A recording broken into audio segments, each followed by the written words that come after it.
Oh, hi, you guys, and welcome to today's show. The first show being broadcast in the brand new Dark Matter system by our brand new sponsors, Mage Hand Press. Woohoo! Before I hand over to the wonderful DM and also open Twitch chat, which is something that professional streamers do, and also update the title, which is another thing that professional streamers do, I will, yeah, okay. Okay, yeah, hey, this is all good. I have some links to give you. Social links, first of all. If you're not already a part of our community, then you should be.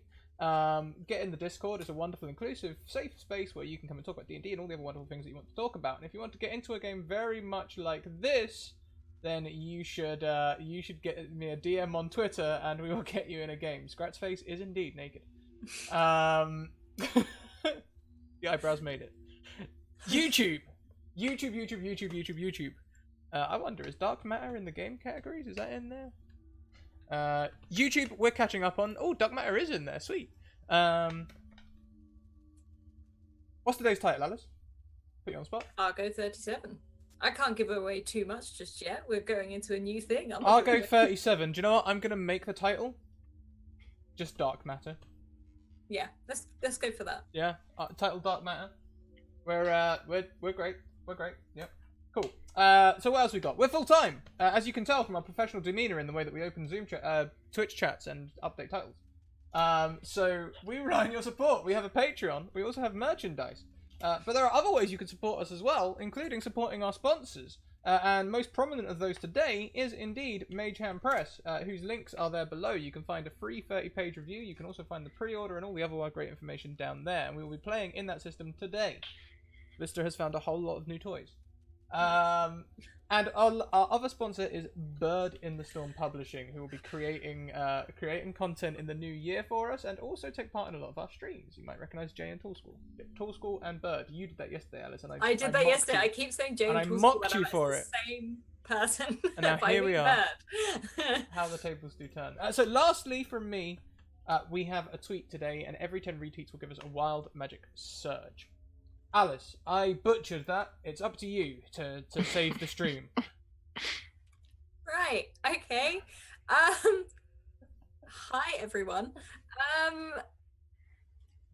Yeah, so this is Argo 37. However, we are now using the Dark Matter press, and it's awesome. I'm a little bit terrified as to how many abilities it's now given Blister. And I'll jump into it because I'm loving it. We're just going to go around the screen, and if each of you could just, in fact, this week, say what class you are, what race, and give us a bit of an idea of what you look like, what you're wearing, and sort of thing. And we are going to start, may as well, with Blister. I found my leather jacket and everything when I was looking around the ship, and I'm pretty happy. It's not the only thing I found. I've got a few things secreted away. I'm nearly human. I'm not quite sure what I'm nearly human with. But I'm pretty much human. Let's see. I started doing a bit of all sorts of things. I came on as a cleaner.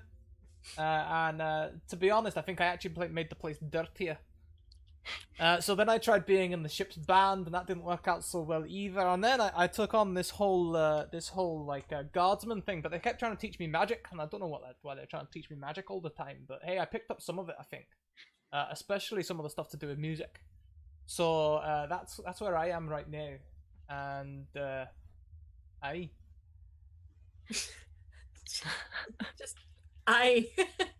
Okay, we're going to go down the screen, and we are going to say hello to Zelda. Hello, and who are you playing today? I'm playing Endovir. I chose the witch class, and I went with a good old tiefling because I have a thing for horns and those horny bastards. Yeah, she is tall and red-skinned, and I chose to have nice cold golden eyes, as golden yellow eyes, as a witch would probably have. Some astonishing bright eye colored feature, and she's tall. Like I'd say I'd put her at almost 6.5 feet. She's a very, very tall and thin creature of the, well, it's always night in space, isn't it? Basically, I was about yeah. to say night, but You never know. space You is never always. know what can happen. So anything can happen in space. It's like magic, you know. You just say space for reasons. Yeah. The reason Awesome. is space. The reason is space. Like the difference between armor and space armor. It's space. And now we're gonna hop over to our wonderful, and I feel very sad for her in a way for playing Lieutenant Alara. Hi, so I'm playing Lieutenant Commander Alara Gibbous, and she's a very imposing figure. She's about 6 feet tall, a little bit extra, thanks to her new helmet. She is a half-orc barbarian, Path of the Dreadnought, which means she's got this awesome new helmet she's going to be trying out. And she's extremely broad. She's sort of our meat shield, if you will, and she's sort of security as well as make sure things don't burn down when it comes to, you know, her roles on the ship. And a lot of it is because of Blister more than anything else. I don't know. The ship works fine. Ship works fine, but you're good about making it do things it shouldn't. It also looked a lot better before, you know. Yeah. Like, Yeah, so, you know, I came out of my stasis last go around and realizing things are a little in need of some extra hands, so I decided to stick around this time. Awesome. And of course, the other character that we have, which I play myself, is the MC, and that is Telemachus. Poor Telemachus, we saw in the very first episode of Argo 37, who was rescued by Blister and the team. She is an intelligent little human, basically, and she's got big, massive, bushy, like blonde curly hair, which she ties up, and she's constantly walking around in her suit looking smart, probably now trying to copy a little bit from Lieutenant Alara, and so happy that it's no longer just her and Blister and Argo. Argo is the AI of the ship, and they are on a driver ship. It's like a Dwarven frigate, and this AI is useless. He's lazy. He is just not really that good at what he does. He's all right. Just don't wake him up for any reason whatsoever. So we're If you going to can jump keep in. the AI in the dark, then you're doing all right. Of course, nothing can go wrong there. You guys are currently flying low over a planet. It's one you found that has the right sort of oxygen levels, and you're literally sort of almost skimming over the surface, checking if this is a suitable place for you to stop, find resources, and to be honest, if you need to stop for a little bit and maybe set up, you know, if you want to stay here permanently, sort of thing. So this is currently happening. What is Blister doing? You know, I'm probably, you know, sitting around drinking beer somewhere. You know, I tried following the lieutenant around for a little bit, trying to, you know, get her to you know, maybe start some conversation or something. But she just like she downed all the lager in one and just walked off. So I was like, well, okay, girl after my own heart, you know what I mean? So I don't know. I guess. Yeah, I'm just drinking beer. Do we have a pool table? No, we didn't have a pool table, did we? Because the ship's scanner said we didn't have a pool table. So I guess I'm trying to make a pool table. You're trying to make a pool table. Okay, Yeah. how are you doing this? Well, I've knocked one of the cryogenic chambers over.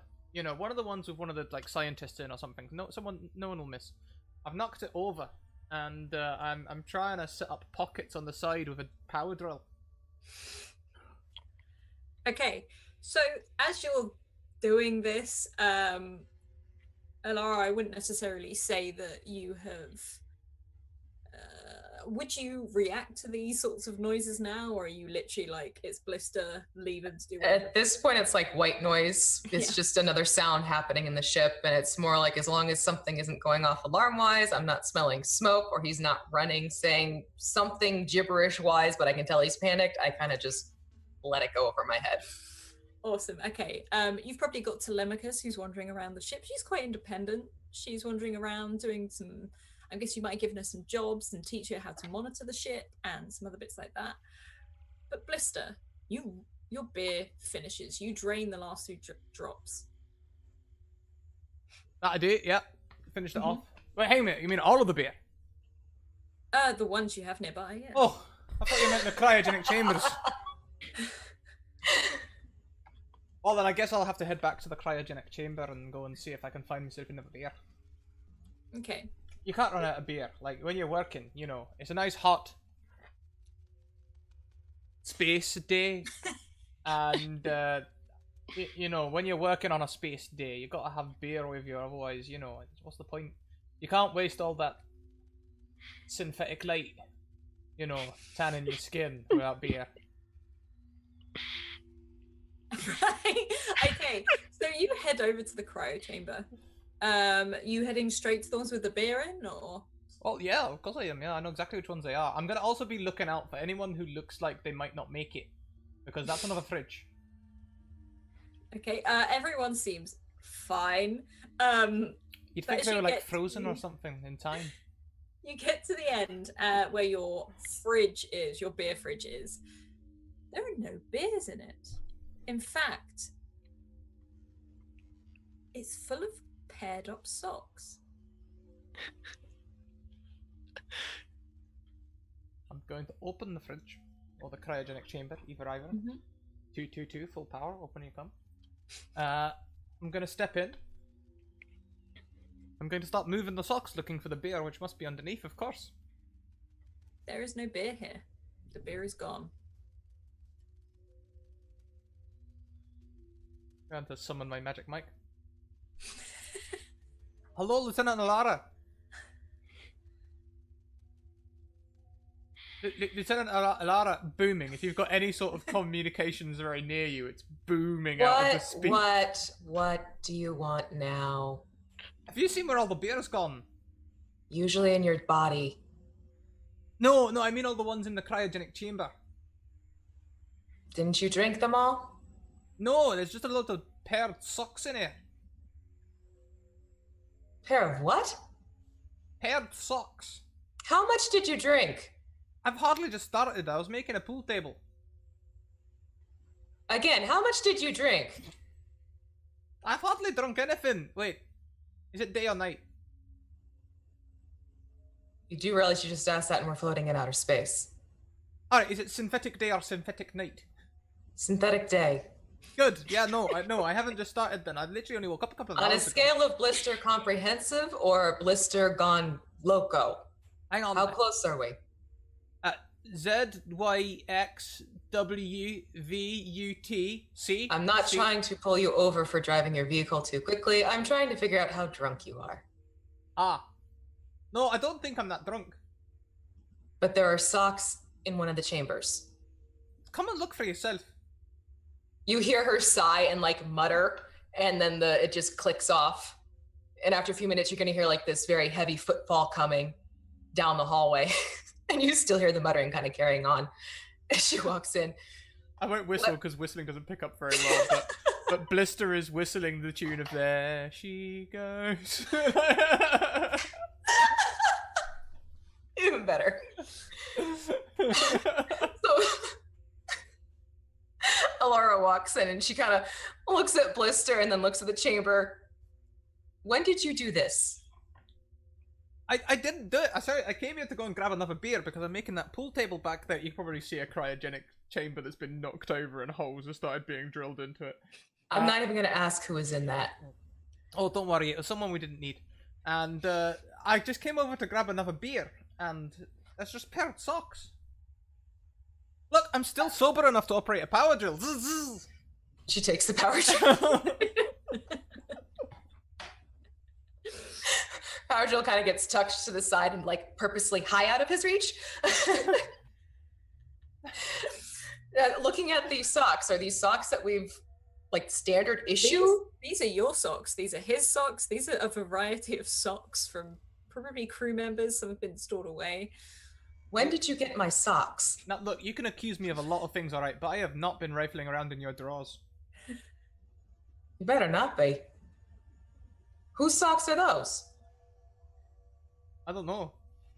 The ones that are sort of brownish and Well, drip. those are yours, obviously, Yeah, but yeah, they're mine. The ones that are dripping, they're mine. yes. And the Telemachuses are in here too. Oh, I guess they would be Telemachuses, yeah, because of the size. Unless you started wearing mittens. No, I didn't. No. And you didn't do this. I swear on the next beer I drink that I did not do this. You hear footsteps, and Telemachus walks in with her little pad up and her little things buzzing and whirring. She's like, Blister, have you been drinking today? Yes, but as usual amount, it seems. I'm all right, Telemachus. Tell me, have you been pairing socks and moving the beer? No, I was going to ask you about my boots. And you look down, and she's not wearing anything. She's literally just barefoot. She's like, I can't find my boots. Let's part. Don't you dare use the word party as a verb in this shop. Well, where did you have them last? Have you been drinking? As he's doing this, Alara's starting to actually go more through the chamber to see if the boots are also with the socks. And as she's doing that, she's handing her a pair of socks at the same time. She's like putting on these like pairs of socks, but there are no boots in here. Now, Alara, I'm calling you out there for health and safety. Not very often I get to do this, is it? Can't wear socks on a metal floor without boots. Slip over, won't you? They have grips on the bottom. I do. What? Why don't my socks have grips on the bottom? Well, it's Well, we decided- issue. But in your case, it seems to be pointless since they're wet half the time. Alright, fair cop. Huh. And as you're sort of debating this thing over socks, the lights start to flicker. I don't know what that was. Hang on a minute, I was learning about this. I was learning all about What? it. Oh no, hang on a minute, that was just how to break it. Don't worry about that. I was going to say, is learning your vocabulary? Hey, I learn lots of things, alright? I learned how You to do lots of things. I learned how to do that magic mic thing. I'm currently learning how to make a pool table using Please a power don't say drill. magic. That is just Yeah. stupid. I don't even want to go there. What's wrong with my magic mic? Where do we even begin with that one? As you do this, you'll hear like a whoop, and you'll think you'll hear a little bit of scurrying. Excuse me. Telemachus is like, I'm gonna go back to the bridge and check on Argo. And just see if he can scan and find anything. Probably a good idea. And she heads off back to the bridge. And you hear like scurrying on metal, and little whirring and beeping and bop and whoop, whoop, as you hear these things scurry. Did you make something? Do you think I could make something that scurries? Well, you're making a pool table. Pool tables don't scurry, it's just a flat surface with pockets. Well, with you, you never know. It could hover for all we know. Oh, they do hover, don't they? If I turned it upside down, I could use the hover mechanism to make the balls float like an air hockey table. Scratch the pool table, let's have an air hockey table. If I'm lucky, you'll knock yourself out in the first game. Yeah, you put up that tough exterior there, Alara, but I know, you stuck around for a reason, I know. Right. She hits her uniform so it clangs like, yes. So you get a buzz come through. Probably more Alara in the helmet. It's like, yes, there's something weird. I think you should come up to the bridge. I'll be right there. I'll I don't come- bother telling Blister, I just walk. Oh, I follow. I'm like, oh wait, where are you going? Do you know where the beer is? She's just walking. There's no... Like trailing behind like the lost kid, like doing like a half jog. Hey, where are you going now? As you walked on your way to the bridge, you can see things like drinks machines that you guys would have had at stand, and all their lights are flashing and almost like meh, meh, meh, meh, and it's just like snacks are just being pumped out of them on your way through. I'm raising my eyebrow at this, but in the back of my head, I'm thinking he's screwed around with these machines again. I don't know. Every single time he doesn't even like. It's just this mental dialogue going on in my head of just thinking Blister was up to something. I mean, it's understandable. Walk down the main corridor for this. Again, you'll hear like a as it goes down the corridor. And as you come onto the bridge, Blister, your beer is everywhere. There are cans emptied all over the bridge. Absolutely, all the beer is everywhere. Empty cans are balanced almost like in pyramids up on top of things. You didn't do this, did you? And Telemachus is like, I think Blister falls to his knees. Yeah. This is a tragedy. When am I gonna get more supplies? Well, there is such a thing called brewing it if you wanted to.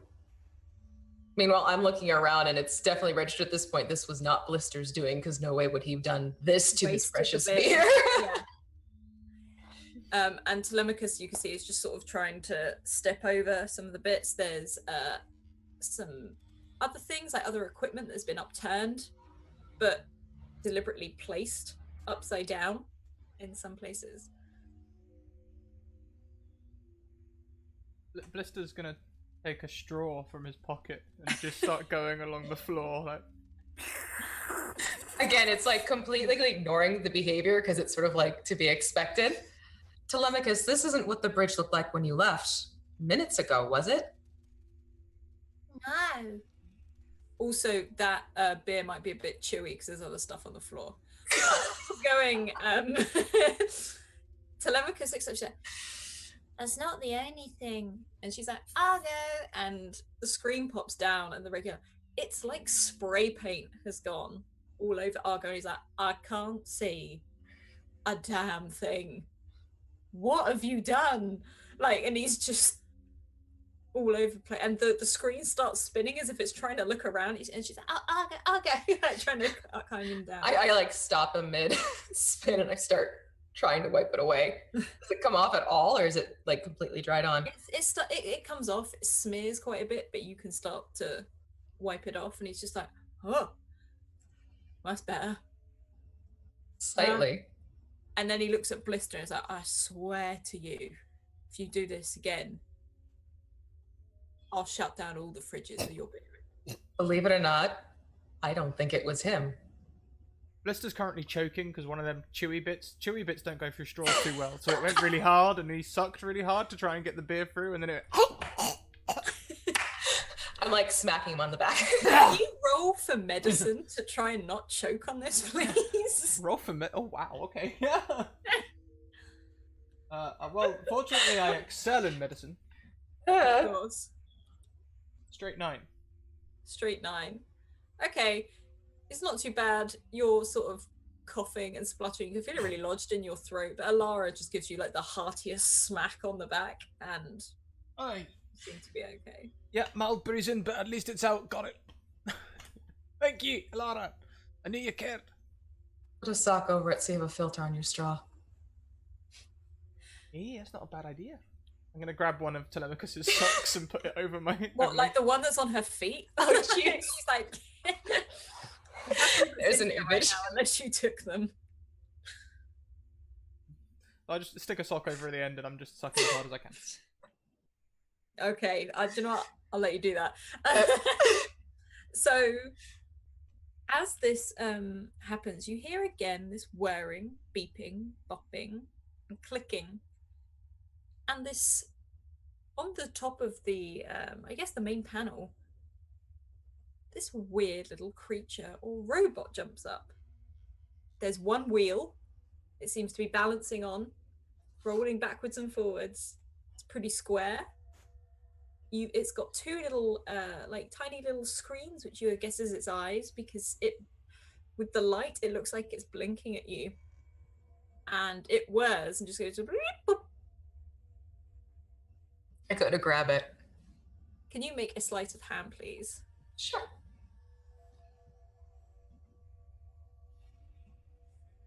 Where is it? There we go. There we go. Okay, you grab this thing.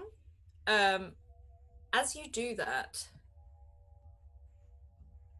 about 5 or 6 more appear all along the thing. Each one looks completely different. Some are slightly larger than the other. There's a little one, which is almost like a domed head, and long mechanical arms that swing, and it hovers just above you. There's other ones with multiple legs. They're all a variety of colors. They've got little screens with their blinking eyes. These all look like tiny, tiny little robots. So you have Alara standing there with like this tiny one in her hand, and like she's this big, usually very stoic creature, and you can kind of see her struggling with this, like, oh, it's so cute, and like trying to keep her cool, and she's just sort of taking it all in. And it's on a little wheel, and it is running up and down your so arm. it's like a little juggling act thing. It's gone up onto your helmet, and it's knocking on the helmet, and So I'm like trying to. yeah, it's whizzing all the way around you, and Telemachus is like, oh my god, they're so cute, like, and Yeah, they are. They're also very active, and many. as you see all this, you notice another one appears, and then another, and then another, and then before you know it, you are surrounded by these little tiny robot type creatures, some with arms, some with legs, some with no arms, or balancing on wheels, but they've all got the little light eyes that blink. And then on the main dashboard, they start ripping out wires and buttons and just opening up panels. Oh no, don't worry. Comes out. I know what to do. I'll be right back. And Blister leaves the bridge, running full sprint. You can hear Argo going it's like he's shutting down and panicking. And Telemachus has got like a rolled up something, and she's trying to just like whack these things. Yeah, I was gonna say, can I like Dodging. sweep the board? Yep. With my arm? They are quite nimble. They will hop. Some of them you'll definitely get, and you send them flying. As soon as you send them flying, wherever they land, you see one of them has a little tube in its mouth and starts spraying paint as it whirs all over the wall. Oh, goody. Little blisters. All the lights start to flicker, and you can feel the whole ship judder and go doo-doo, doo-doo, and you can feel the ship get lower. And as this happens, Argo goes, we got a problem. Cryo chambers. I don't know what they've done, but a couple of them have started to defrost. We've got a little bit of a problem, but the life support machines aren't working either. Of course they aren't. Blister, where are you? Blister is running back to his secret stash. Your secret stash, you're running to. Okay, where is this secret stash? It's somewhere that no one would think to look. The locker rooms. Okay, you arrive in the locker room, and all the lockers are burst open. There's paint everywhere.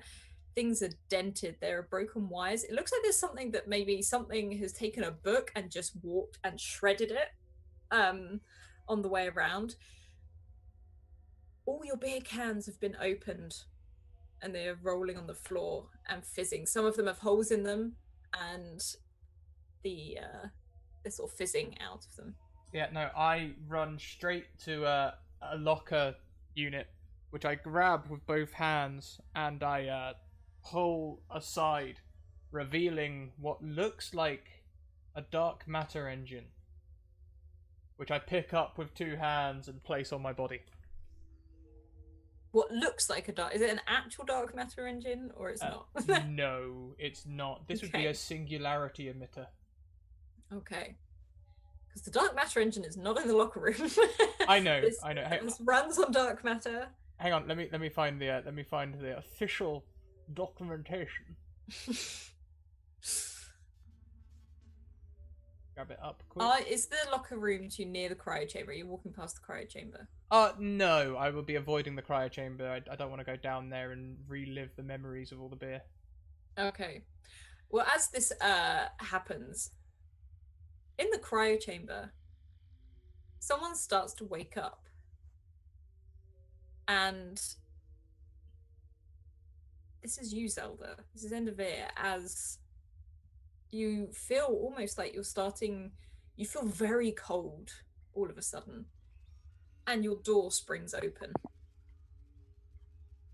I absolutely step out, like, just long leg out, and I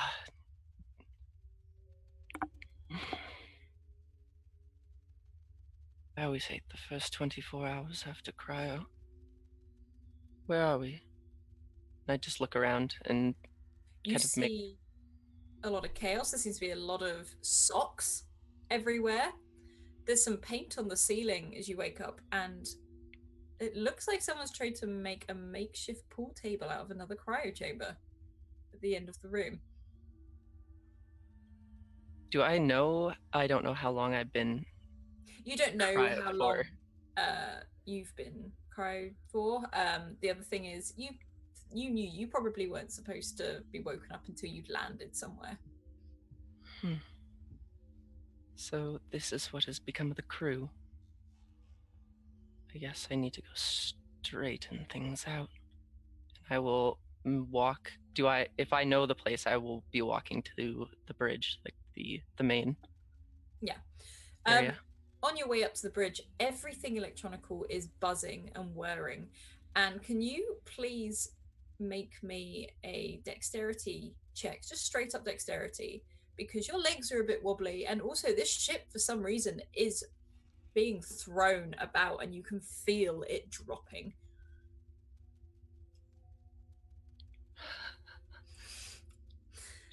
I didn't roll. Oh, it's Yeah. rolling it as you. Oh no, I've got it as you. So on an 8, you don't fall all the way over. You sort of crash into one of the side of the walls as the ship moves.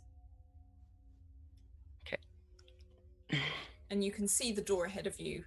You can see the bridge. You can see, well, you're pretty sure is a child running around with like a stick chasing something. And someone you will recognize as Lieutenant Alara, also trying to swat at something. Lieutenant, what is going on? I spin around and, oh good, someone else with some reason is up. We seem to be infested by cute little monsters who are tearing apart the ship at this time and creating chaos, to sum it up shortly. And I'm just kind of waving my arms around, and I snag one of these little bots and hold it in front of her face. Yeah. These, many of these. How long has this been going on? 10 minutes tops, that we've been aware of at least. Though with Blister, who's to know how long this has actually been going on, because between his trails and their trails, they've kind of crossed trails and it all looks like the same thing. So honestly, I'm not sure. Are you saying that this person, Blister, is the cause? He usually is, but this time I don't think he is. All these things are like jumping up and down. Some of them are hovering past you, whirring past your head, and like skimming past your ears as they basically cause absolute havoc. And you can see Telemachus again with almost like the equivalent of a mop, trying to get one of them off the top of the ceiling up in the corner. Have we damaged any of them yet in this process? Or It's have we? more like you flick them away and they hit the wall and then they sort of jump back up again and then run off and do something else. They're not like attacking you. They're not doing anything like that. So they're like cockroaches then, they just don't. Yeah, Crushies. they seem to be having the time of their lives. Okay. Are they all contained within one room, or is it all throughout the ship? I have a feeling it's all throughout the ship based upon the electric activity that's been happening.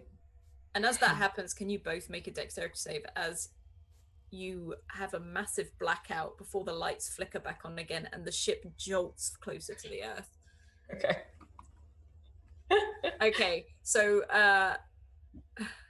end of it is very much like, okay, I've got this. I've now got my legs back. I've just had this. Whereas Alara, as you're doing this, you step forward to ground yourself, but one of these things climbs up on the chair and just starts really quickly. So it doesn't hurt, but like tapping your hand really quickly, which makes you jump, and you fall. I can see myself at this point like, being so frazzled by this activity. It's just like I can't even concentrate anymore. Yeah. What is Blister doing? Blister is running back with this massive cannon strapped to him. Yep. Okay, as you do this, you pass through the cryo chamber, Yep. and you can see your pool table beeping. I'll walk over to it quickly, like lean over the cannon. Just tap it. Shouldn't be beeping. There is someone inside. Now, Ishman, your character, Nina, is waking up and you are on your side. You are very uncomfortable and you have started to thaw out. And the door springs open. There's also been 6 holes drilled into the door where I've been trying to make a Yes. pool table out of your cryo chamber. That's probably exactly her reaction. She sees the holes, and then she sees like the makeshift mess right on the other side of the cryo door, and she just faces, "Oh, what the fuck is going on?" Oh, Can you give us- Do I know that Blister's on this ship? Would I know who he you is? will have known him probably more as the cleaner around the ship. You don't know that this ship has crashed and everyone else is asleep. You think this is still a working ship, effectively. and I'm leaning over you. You know me as a cleaner. I'm leaning over you in like a guardsman's uniform with a leather jacket over the top, cap on backwards, massive cannon strapped to me. Like, this is a anti-aircraft gun, you know? Like, he When my- probably shouldn't be able to carry this. When Nina's eyes focus and see you right ahead of her, she just freaks out for a second and is like, "What the heck are you doing? Why? What is going on? Look, Why are you? What is with that? Shut up! Why do you Shut have up! a cannon on your back?" Shut up! Shut up! Look, the ship's in danger. All the beer is being spilt everywhere. We need to resolve matters and fast. Now, if you're not useful, you can just go back in your little sleeping cell. But until then, I've got a job to do. And I start running towards the bridge. If things are broken, you should have woken me up sooner. And I just I grabbed the wrench that I went to cryo with, and I had just run out after him. Okay, so can you describe Nina a little bit for me? What race and what everything is, and what does she look like? Did she have a certain position on the ship? Yeah. So Nina was not like the lead mechanic, but maybe a mechanic apprentice. Mm-hmm. I kind of envision her being almost like a prodigy, kind of like Kaylee from Firefly, not formally trained, Mm-hmm. but can patch anything together makeshift. She is a tiefling with deep red traditional tiefling skin, but this strawberry milk pink hair, and her horns are shaved down almost like Hellboy style, because when you got to fit into a small place to fix something, they get in the way sometimes. So she keeps them filed down pretty nicely. As far as her personality goes, she doesn't like to suffer fools, but she herself can be a fool sometimes, so she does show a little leniency when she has to deal with idiots or something. But she loves to work on machines. She always has a piece of some machine on her that she's not even sure what it's going to end up doing, but she's always messing with something. The way I was thinking about it, she's pretty much a sorcerer with a technomancer aspect to her. Nice. I took some of the spells from Dark Matter that looked really cool and tried to incorporate that into this character, so I'm excited for her. Awesome. Yeah. So as you run towards the bridge, both of you, now Nina, you will come on the scene where you will see Lieutenant Alara, who you know as Authority, and a fellow red tiefling who you've probably seen about the ship, and a child with a mop. trying to all these crazy whirring little robots that seem to be whizzing all over the ceiling, the walls, the floors, in and out of like the air vents. And to the rest of you, Blister, you arrive with effectively a cannon on your back. Cannon is already charged. I'm leveling it at the biggest group of these things. No. And I'm like, no, everybody get no. down! As soon as I see that this bad idea is about to happen, I'm going to cast technical difficulties onto the cannon so it will not fire. Sleight of hand for me. I'm not And even Blister, I gonna need sleight of you hand to it. do like maybe an athletics or something for how quickly you're lifting and doing this. This is literally like what beats what. Well, this is a bonus action at 60 feet. I don't have to touch it or anything. Okay. We will see how well Blister does this though. Because Blister literally ran in. Blister doesn't have any proficiency with this cannon. Oh God. Okay. I'll read the verbatim description. Less a blaster in the conventional sense and more a stripped down dark matter engine designed to rip a contained hole in the universe. The Singularity Emitter is a singularly destructive weapon.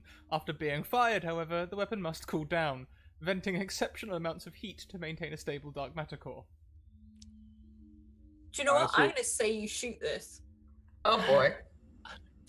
Where are you pointing this at? Wherever the biggest group of them are. Okay, so there's lots like on the actual all the levers, the buttons, the screens are, and they're just ripping like wires out. You fire, and all of you make a dexterity check for me as this. It's like an explosion, a wave of air hits you all as you try to stand upright. Dex check or dex save? Make a dex save. I'm going to do one for Telemachus as well. Ooh! Nice. Oh, and Oh no. Okay, so all of you, I think Lieutenant Alara, you've put up with this shit before. So you're like, brace yourselves. And I was Telemachus flies back, but say maybe you catch her or something. I'm used to like just catching her on the fly, quite literally. And Nina, you're sort of behind this as it runs through, so you manage to keep your footing, maybe hold on to the side of the walls as this comes through. Blister, you fall backwards. You don't fall over, but like you get a as this thing fires. And it's hot as hell as well. Like, this is supposed to be a mounted cannon. And yeah, I'm holding like so. it, I and want it you gets to take. so hot. Like, yeah. I want you to take 1d4 of damage for burning your hands and your shoulder. And also, anyone in 10 foot of this thing gets pulled 5 foot towards the blast. oh, I know, I'm not there yet. So end of it is you have gone straight over. You've fallen like straight on your feet, and as this hits and blows a huge hole in the side of the ship, the whole ship jolts and starts to smoke and crash. And where this hole was, there's like a brief moment where you all think you've stabilized yourself, and then it's like you're being sucked forward straight out of the hole of your made in the side of this ship, and you are all falling to the ground below as you're all sucked out of this ship. Can you all make a dex save for me to see how well you land? Can I try and make a If you're not strength that save far- to hold on to the ship? No. You lost that right now.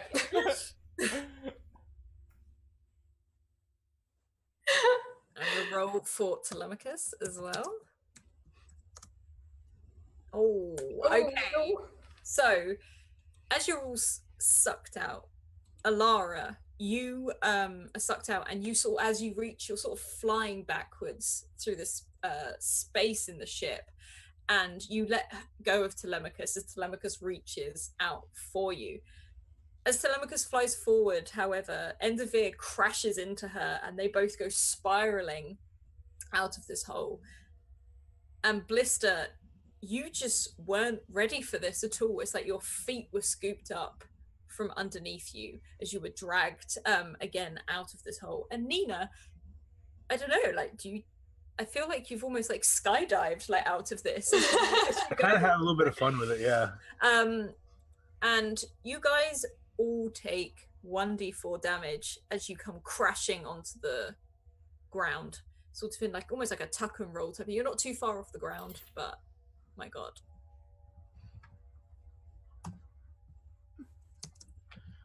I was so scared about rolling all these saves right off the bat with this character because I didn't make her very strong or anything. Like, she's pretty squishy, but she's doing okay. You guys all come around, you ache, you hurt. Whoever sits up first will see your ship fly overhead in a big smoking fire as it glides over and crashes in the far distance behind some trees where you can no longer see it. How close is Blister to me? Not that far. I'd also like to point, you hear Argo scream the entire way. Oh, He no. crashes, just like, ah! As he's like, you can hear him as he goes. Blister's already running. He's running. He. Yeah, I was gonna say. Telemachus sort of sits up. She's on top of Endevere, like like grabbing her head, and then realizes she sat on you. Is like, I'm so sorry. Sort of, I'm picking her up off of Nice. Endevere, and I'm like putting her on me and just kind of like a quick like make sure she's intact type of check. I'm fine. I'm all good. Nothing's broken. Nothing's not where it shouldn't be. And she sort of like gives herself a look over and starts to move lips. No, I think I'm good. Okay. I'm gonna stand up and pop her on my shoulders just so it's like one last thing to worry about. She hops on, and I think as we discussed the bits of Yeah. her helmet, they My sort of helmet slide like sort out. of like slides out and she has handlebars to hold on to now. She has handlebars to hold on to. She's on your shoulders. How about the others? What are you all doing as you've landed? I'm running away yeah. from Alara, of course. Like you're gone. You're like running off into the distance. How about Nina? What's Nina doing? Nina's had a lot happen in the last 2 minutes. So she lands after that awesome skydiving experience, and she's like, "Woo, yeah, again!" And then she sees like, "Oh wait, that shouldn't have happened though." And then she looks at the ship and like sees the crash and like, and just like she starts like visualizing all the repairs that she has to do. She pulls up a minor image to make like a heads up display for her, and she's like include little notes and like, okay, we gotta do this, and like it's just like focused on that now. Not even caring about Blister running off or checking on the others. Just like, oh, there's so much work to do. And what about Endevere? I'm saying that right, aren't I? Yes. Yes. Okay. Obviously, I'm gonna get up and inquire. So that is your friend, the one that you said didn't cause problems? I never said he was my friend. She really doesn't like him. Like Telemachus is sat on top of her shoulders, holding onto the handlebars, looking down. That's why he's running. I think I can see why, and it is a smart thing of him to be running. If he's within 60 feet, oh no, never mind. I'll leave it. Were you gonna kill Blister? Can you stop him for me? She's just got like this maniacal smile, just like, if you can stop him, I can handle this. I can probably stop him. So if I use all of my movement and to catch up to Blister, will I be within around 30 feet of him? I'd say so, because his legs are a bit jellyish. He's literally just been thrown out of a ship. Does he still have the cannon on his back? No. No, that was No. that's Okay, on the ship. good. Okay, I'm going to use my action to cast Mire, which is this lovely spell. And I'm casting it in front of him. Okay, so as an action, transform the ground within 30 feet of where you cast this into a murky swamp, which is difficult terrain. So, Blister, as you're running through, you suddenly feel like your legs are heavy and you start going slowly as you can hear like as your feet start disappearing Okay. into the ground. I would like to hex Alara. Right, okay. You can hex Alara. Yeah, I would like to make Alara hesitate, so now she can either move or take an action on her turn, but she can't do both. Okay, Alara, how are you playing this? Alara, out? just You see- calm down. You know, everything's gonna be alright, you know. It's basically like that steady, strong, focused walk.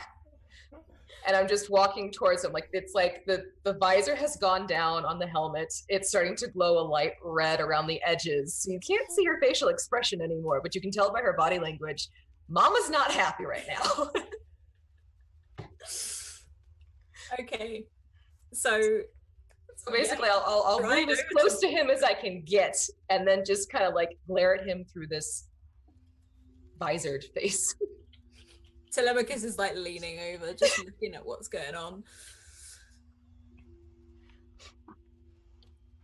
And I can't take the action, right? You can't take the action. Okay, so So yeah, are you I'm gonna just try like and like debate this out, or are you literally trying to punch him in the face? I'm trying not to punch him. Well, I'd like to punch him, but I can't. Yeah, you're sort of resisting, like. Yeah. And Telemachus looks at all of you and points and goes, "Over there," and you can see this smoke radiating up from this forest beyond, where you're pretty sure is where Argo has landed.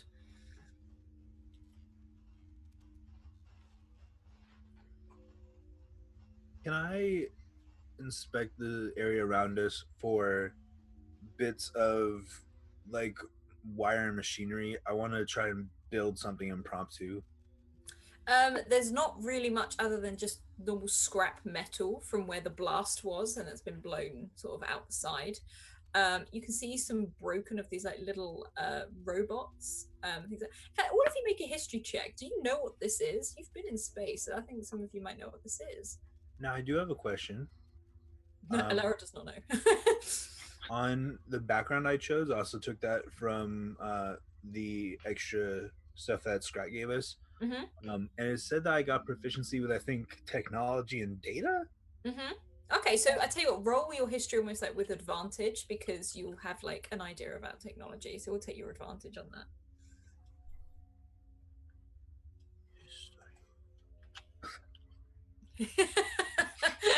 You're a bit dazed from the crash. I just How woke about- up. It's a injury. lot. There's Yeah. something to focus on. The day's not done. How about Endevere and Blister? Roll a history for me. I don't think Blister can right now. It's just like Blister will Okay. choose to fail, as he is focusing more on stopping Alara from killing him.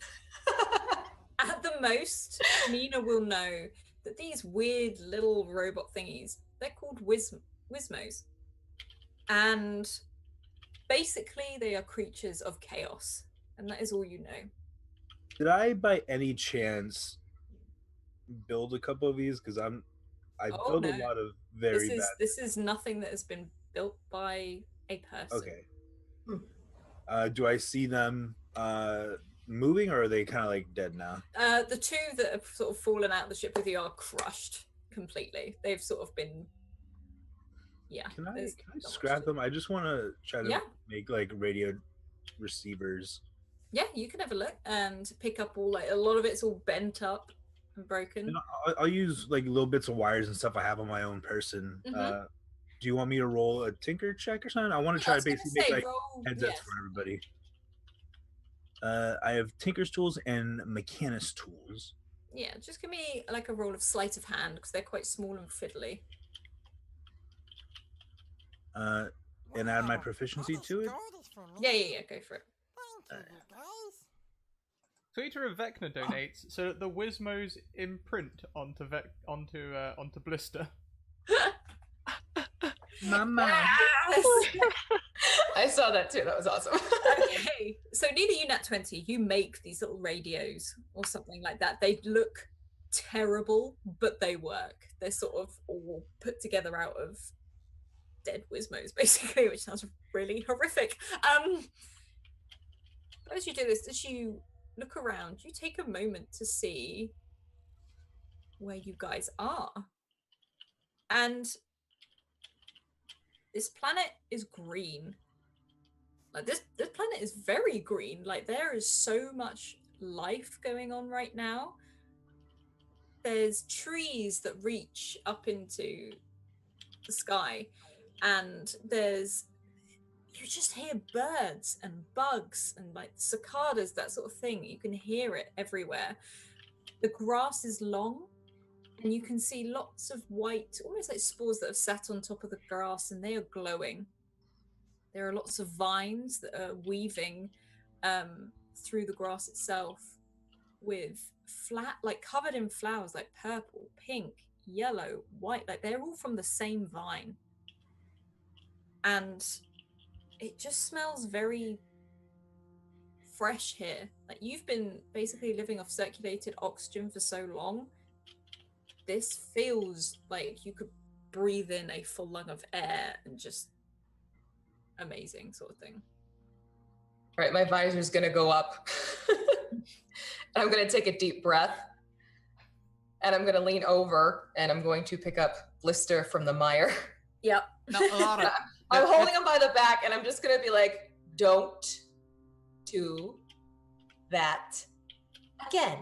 I mean, I can't technically. Don't do that again. And I just give like this smile where it's kind of like you can tell she's calming down, but she's still on the edge. Alara, you're scarier when you sound like happy than you are when you sound angry.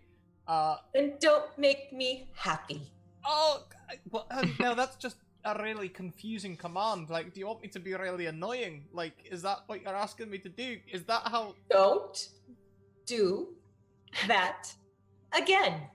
I mean, I don't know if I can do that again. I mean, I'll At tell this you point, what. she's gonna like hold him out so they're not facing together anymore. But he still can't get away. Well, you know, we're all okay, aren't we? You know? I'm just gonna turn out like, everyone else okay? I In am. one piece? Yes, for the most part. See? Yeah, I think I'm okay. And I'll start passing out the little receivers I built. And I'll just, guys, I don't know what's going on, but this might be a good idea, in case we get separated. They're not very long range, but I feel like it might be smart to try to stick together. This is just in case. And You put a low jack on this one's? Yeah, I'll use technomancy. Let's do that. I'll use technomancy to make like this little, like it goes around the ear, but like I'll make kind of like one of the legs of these creatures where I'll make it like clamp around his ear so that it's a little uncomfortable for him. And I'll program it to make a beeping sound if it's too close to the lieutenant or if it's too far from him. I love it. So once that happens, Alara just kind of lets Blister like down on the ground. She doesn't drop him necessarily, but it's not the softest landing. See, I And knew she's you'd just gonna warm up. smile at Nina and be like, perfect. Thank you. Lieutenant, where are we? I don't know if this was the description of the planet we were supposed to land on, and I don't think that that's considered a landing either way. And I point to like the giant wreckage of our ship. You would be correct on both counts. I don't know where we are exactly, and that was not supposed to happen. So what do we do? Is there anyone else awake? I didn't really have a chance after Blister woke me up. I didn't have a chance to check everybody else. As far as I know, it is the people you're looking at right now and whomever may have been woken up by what happened on the ship when things went pear-shaped. I see. Well, So, I'm glad that you're here. likewise. What do you want? What do you want me to do? Well, as long as everyone seems to be in functioning order and not injured, it may be best to try and get back to Argo if we can. I have a feeling following the smoke will be our guide. That's a good idea. Let's go. And I'll follow you. Guys slowly walk through this forest. Well, technically you're in an open field right now, but you progress towards Argo and you enter a forest, and you can see animals, but these animals don't look quite like ones you've seen before. I guess they could look delicate. You can see like deer, or like a huge stag, and they're all white. And their huge antlers, they don't just go up like normal, they sort of go down low and then come up, and they are huge. And they look almost like as if they're glinting. And they look like they're made out of silver or something similar. And they sort of twinkle in the sunlight. And as they see you, they sort of dart off and bounce off. And you just hear life around you, and you can see some creatures crawling up the trees. And Blister, as you're walking, you can hear somewhere behind you a bleep boop. Oh, it's one of them little buggers. Bleep boop. I'm going to draw a vicious-looking blaster from my pocket. As you turn around to the sound, you look down at your feet, and there's two of these little Wizmos, and they've got their little arms around you, and they're like rubbing their head against your ankle, just Oh, like what? No. quite affectionately, and like one of them's just like patting you and trying to climb up. I'm gonna like use the barrel of the gun to be like, no, get off, go away. It's just like it's like making beeping and clicking noise, like clicking noises at you as it tries to climb up your leather jacket. I'm gonna put my blaster away. I turn around and smile at him like, now you know how I feel. Oh, actually, I don't think they're too bad. And I'm gonna pick one of them up and like just hold it up and look at it. And this one doesn't have any arms. It's almost like got little spidery legs, but obviously metal, and they're just running on the spot. You know when you hold a dog above water and it tries to swim? That's basically what this thing's doing. And it's just chirping at you, clicking and beeping. I'm gonna put that one back down. I don't like spiders. I'll pick the other one up. The other one... Aww. The other one seems to be very square in shape, but quite like slim and like cylindrical, and it's got two arms and two flat, what you can assume are its feet. It's yellow in color, and it's just wiggling as you do it, like his little bottom I mean, half. they don't seem like agents of chaos. You know what I mean? They seem quite cute and cuddly. Set the pot to the kettle. And like, I'm gonna take that one, the second one. I'm gonna like rest it on my arm. It hurriedly like runs up your arm and sits on your shoulder, and puts its like little hands either side and shuffles closer to you. And you can assume it's affection, but it's definitely annoying. It just comes up and flicks you in the ear. Oh! And I flick it off my shoulder. Get off! And it's like, "Meow," as it just sails off. Laura's just nodding her head like,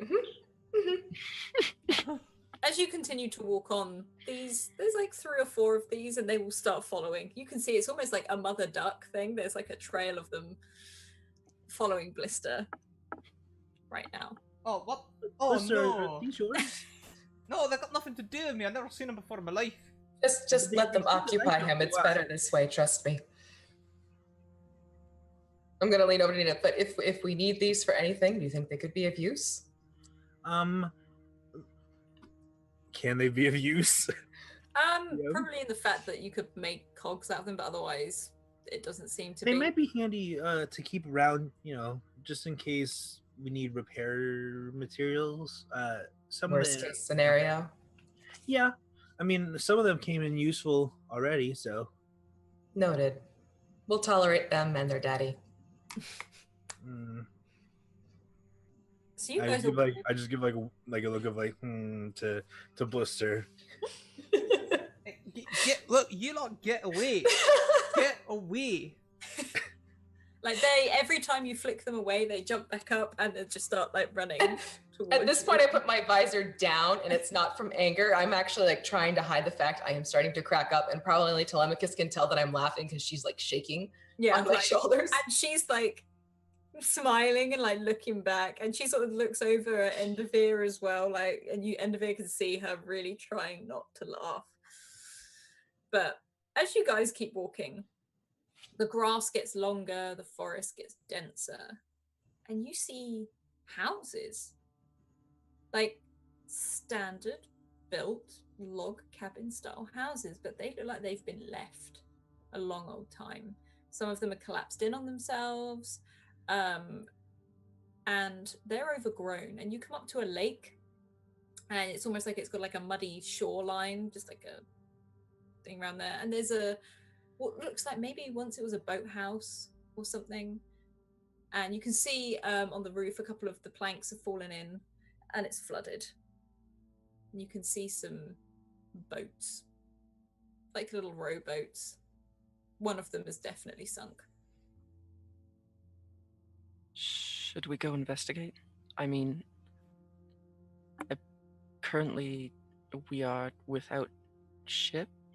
We are Without supplies. Hang on a without minute. supplies. That looks like a boathouse, and you know what boathouses have?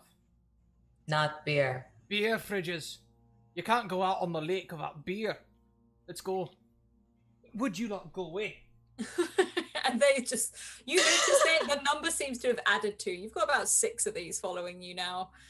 I think There beer is is a- the last of our worries. Yes, agreed. There is a pretty large one that sort of hangs its long arms that are far too long for it, and it's got a wheel as it moves, and it's almost like it's got big red like chest cavity and body cavity, and it's got a tiny little head on top which just glows blue every time you shout at it. I don't know why, but when you describe that, I imagine like a sloth that's just trying to like hang over his shoulders. Yeah, like Like it's a got long arm really- thing. It's got overly long arms. Like a Wally sloth. And yeah, it's like a Wally slob, and it's like just glowing blue every time you yell at it. Blister. No, don't give it the whole okay, because like let me remind you, these are the things that put a hole in the side of our ship. No, you put the hole in the side of our ship. You know how much work you're causing for me? Aren't you? What do you even have that blaster for? Aren't you a janitor? I kind of start patting her on the back. I'm like, this is what he is. I just pout.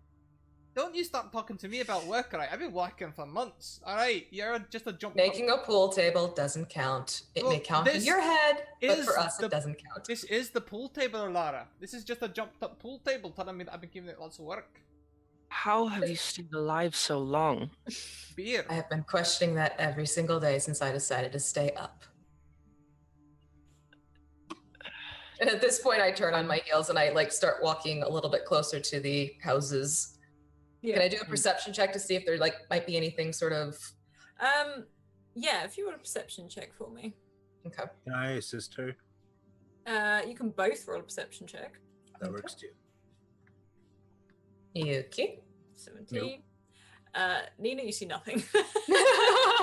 She's too distracted by Blister. Yeah, like, yeah. you're looking at Blister just like, Putting a like, hole in my that's cryo really- chamber is dangerous. and Alara, you look, what are you specifically looking at? Is there anything in particular? Just looking to see if there's like any creatures that might be kind of tucked away that we should be concerned about, or anything like maybe residual traps or something that could fall and hurt ourselves type of situation. The most that there is like the boathouse is tipped half into the water, so it's still attached to the land, but it's Okay. flooded maybe one end. Okay. Creatures wise, there's probably like because it's quite muddy down by the thing, you can see these long worms like just going in and out of the Okay. ground. But nothing screaming, take caution. Nothing with big sharp pointed teeth. Ether. Yeah, Yeah. okay, great. All right. So well, it appears that we can get a little bit closer. Blister, you may do want to check out that boathouse and see if you can find anything in there. Just keep walking towards one of the abandoned homes instead. Okay. So Send him off on his own in a deserted land? I agree. I think that is a wonderful idea. If anything, we'll get more done that way. Don't you Think worry. so as Well, well. I'll find the cooler and I'll bring the cooler back, and we'll all have a nice cold beer and laugh about this later. That's a lovely story. I'd like to use technomancy to just make his radio give a little bit of feedback. It's like just like that loud piercing sound. Please take your time. As that happens in my ear, what I'm just gonna quickly do is just break it. You could try to. It's pretty well made. That was a nat 20, my friend. But The spell he does causes. have technical. He has some perks. I have the ability to break things. It's an actual ability. It counts this time. Yeah. So how are you breaking this? I just want it to malfunction. Apparently, it malfunctions in unpredictable ways. Oh yeah, Okay. So I guess it's up to you, Alice. Basically, one of the parts of the Wizmos that was used in this, as one of them sits on your shoulder, there's like a frequency, and it starts like the Wizmo on your shoulder starts freaking out, like it can sense something's near, and your little headset just goes boop, and starts to smoke a little bit as it completely just fries. Oh, don't worry about that. It'll be good in a minute or so. It'll be fine.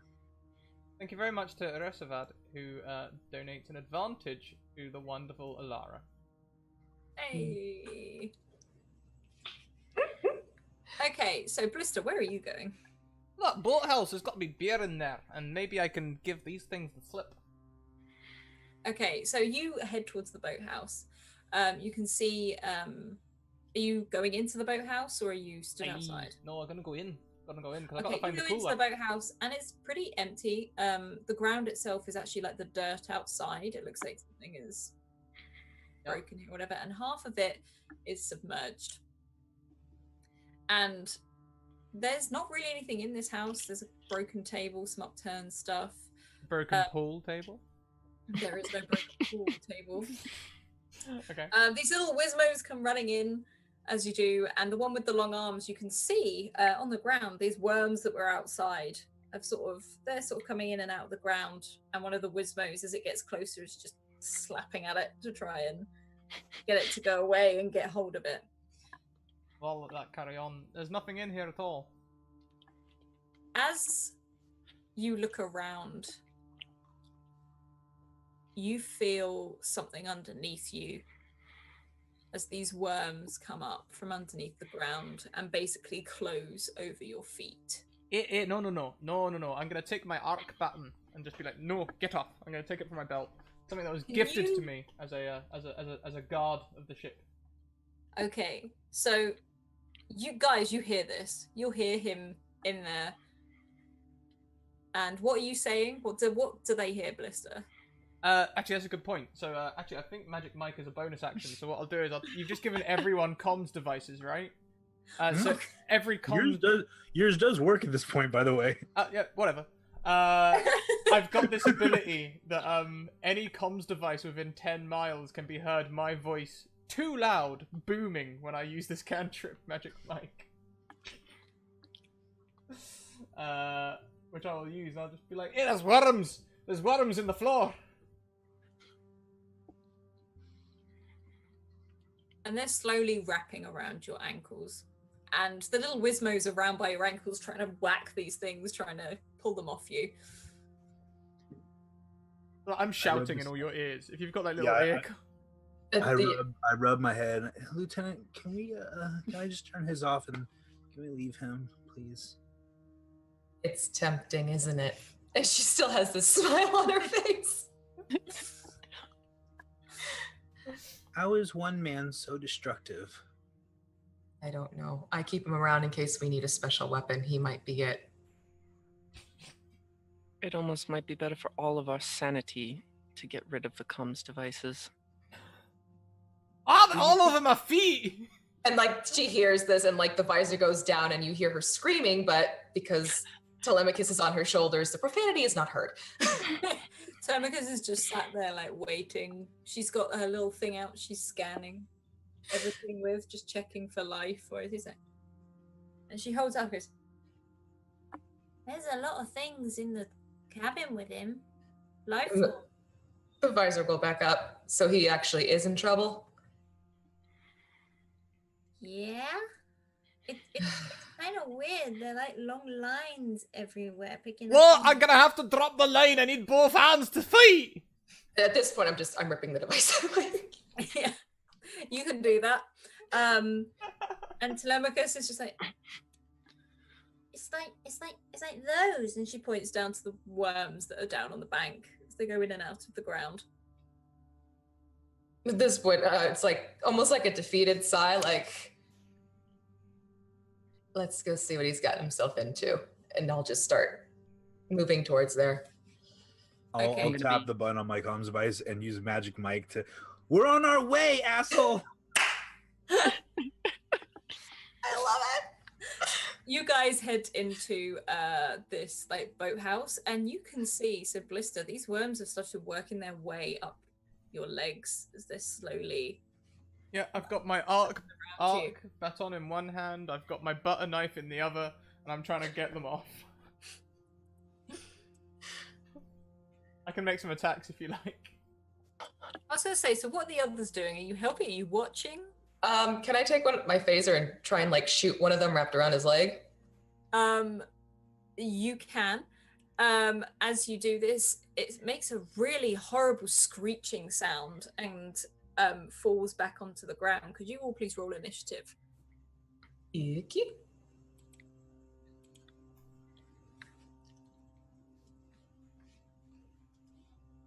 Did mine show up for you? Yes, I have yours. Okay. So could Blister and Nina roll again, as you both have exactly the same? Nina can go first. He's got the highest dex. Okay. So I'm going to roll for these bad things. I get a 3. There you go, last time.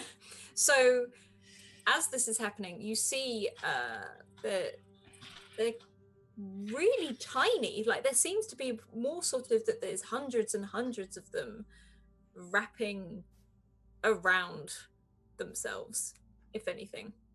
And they're sort of it's looks like they're trying to find a way to the skin. His skin? His skin.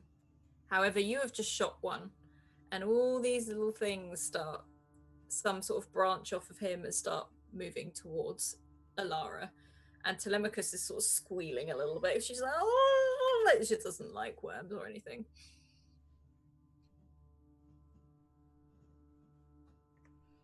So, it is Nina's turn first.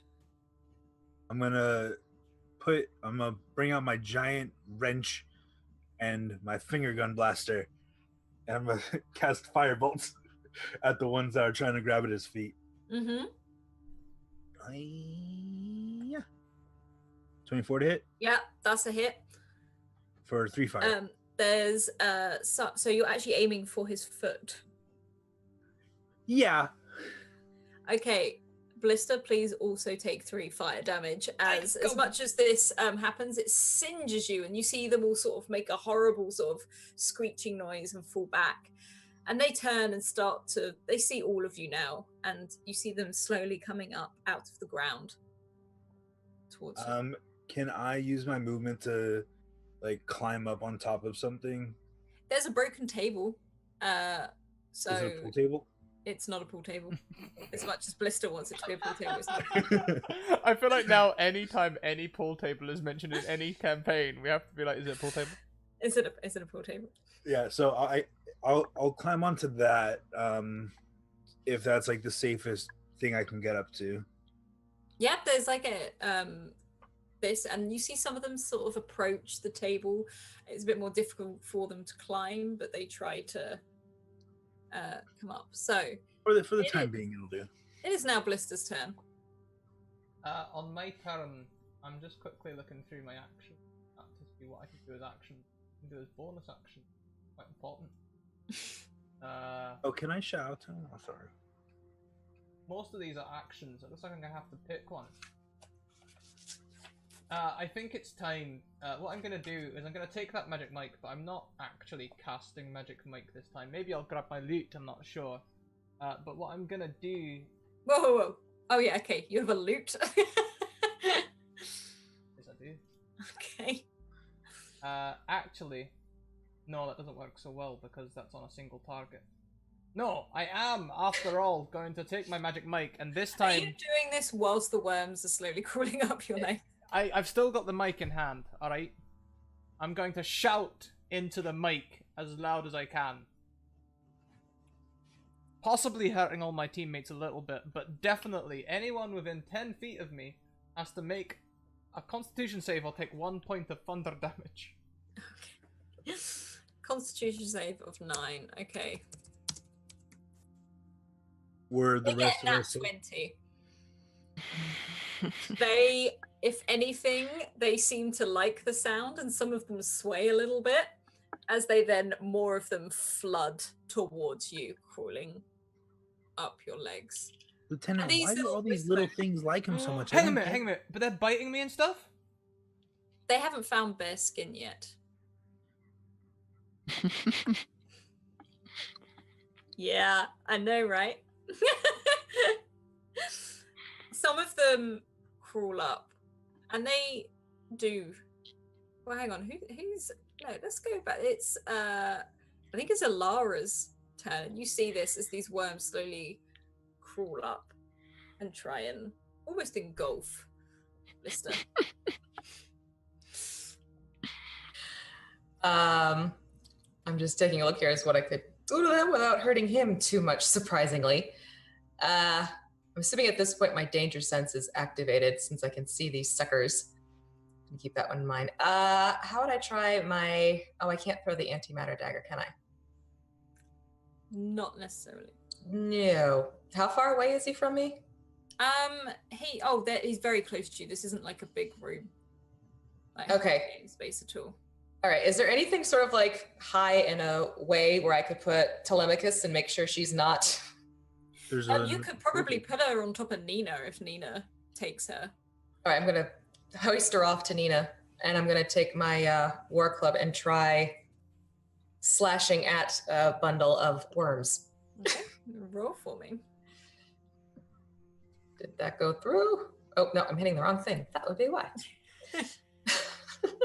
That does not hit, I'm afraid. So you're sort of swiping and just skimming them as they sort of bend and move out of the way. And Telemachus is just finding broken bits of anything and just trying to throw them at these things on the ground. We now hop over to Endevir's turn. What does Endivir do? As it seems that hurting each other isn't off the table, I am going to walk right up next to Blister Mm-hmm. and cast Thunderwave. Okay, can you put that in thing for it? So how much? If you roll damage for that, please. Believe if I click that, Right, so and they have to make a DC save of Yeah, 13 and- for. so does Blister. Blister, you fell. You take the full damage. They are going to... Well, the thing is, that's enough to knock Blister out. Blister, you're down. I am down. That is a 13. These creatures, they sort of just pass, but they don't like this. They sort of all sort of recoil back from you in particular, and some of them sort of singe black and shrivel. Seeing Blister downed, however, some of them rush almost in that direction. And one of them is going to try and bite you.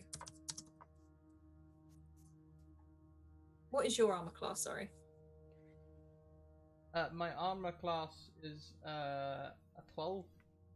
Okay. It misses. And doesn't Blister also have another ability here? Are these tiny creatures? These are tiny creatures. Well, because I have this ability here, which is I am constantly followed by vermin, like insects and rats, and I'm immune to the bitings and gnawings of tiny things. I take no damage from bite attacks of tiny creatures, or swarms of tiny creatures. In fact, additionally, I can command these pests as if they were my own. But So I'm as- unconscious. You That are explains so much. You are making like so many friends right now. Like, so this thing is trying to bite you, and for some reason, it can't break the skin. It can't seem, but it's got like really sharp needle style teeth, and it can't break the skin. These It are like is- love nips. Yeah, like it's Nina's go. I don't know what to do. Can I look around and see if there's like one bigger one, or if there's like a commanding kind of thing? Like if it's like, oh, that one's bigger, I might be giving orders or something like that. No, these are all literally just little worms that are trying to weave their way towards you. There's one on the boot of Lieutenant Alara, and they've sort of all just recoiled from Enderveer. Do they have eyes? Nope. They're like little white tubes. And Telemachus is getting very uncomfortable, sort of squirming a little bit on your shoulders as she throws things I at don't them. want to put her in harm's way. I'm gonna hold my action to cast Firebolt at the next thing that the lieutenant also attacks. Okay. Okay. Awesome. It is now Blister's turn. Can you please make a Constitution save for me?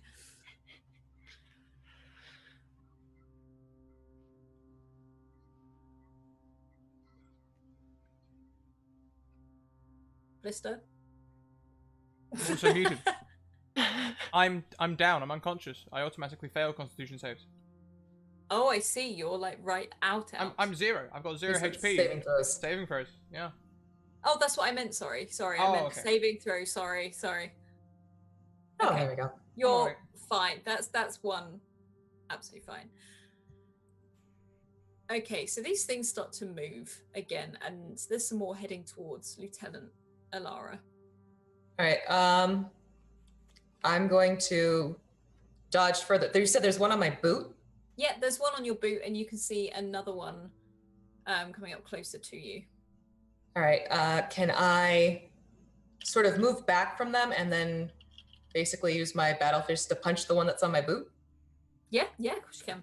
Okay. So let's do that. So I'm going to punch the worm. Ooh. Yeah, that is a definite hit. So if you can Okay. roll damage for me. Sure. Oh, no, hold on. There we go. Okay, can you explain how you kill this worm for me? Oh, finally. So basically, my fist starts to glow because of my lovely gauntlet. And it's going to glow this green tone. And as I go down, there's almost like this trailing path that happens. And when it makes impact, everything that was trailing pushes into the creature that I've just hit. Yeah. Okay, so it's basically a splat as you do this. And some of the others see this and start to slowly seep back into the ground. You are out of combat. And Blister is lying unconscious on the floor. You've got like one of the little Wizmos is running over and just slapping his face. Sorry. Try and like wake him up. But it's like The super image fast. of that.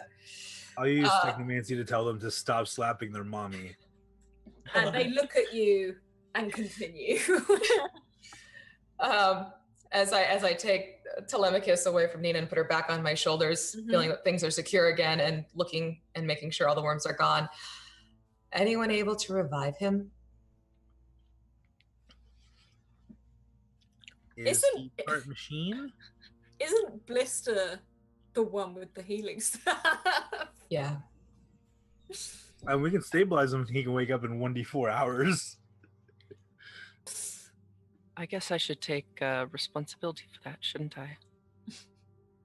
I mean, Well- I'm not unhappy I did it, but I'll take responsibility. Well, if we stabilize him, we might be able to get to the ship a little bit faster, simply because it's one less bit of chaos to worry about. That's a good point. Is can't believe I'm saying this. Is there a way to make that table hover?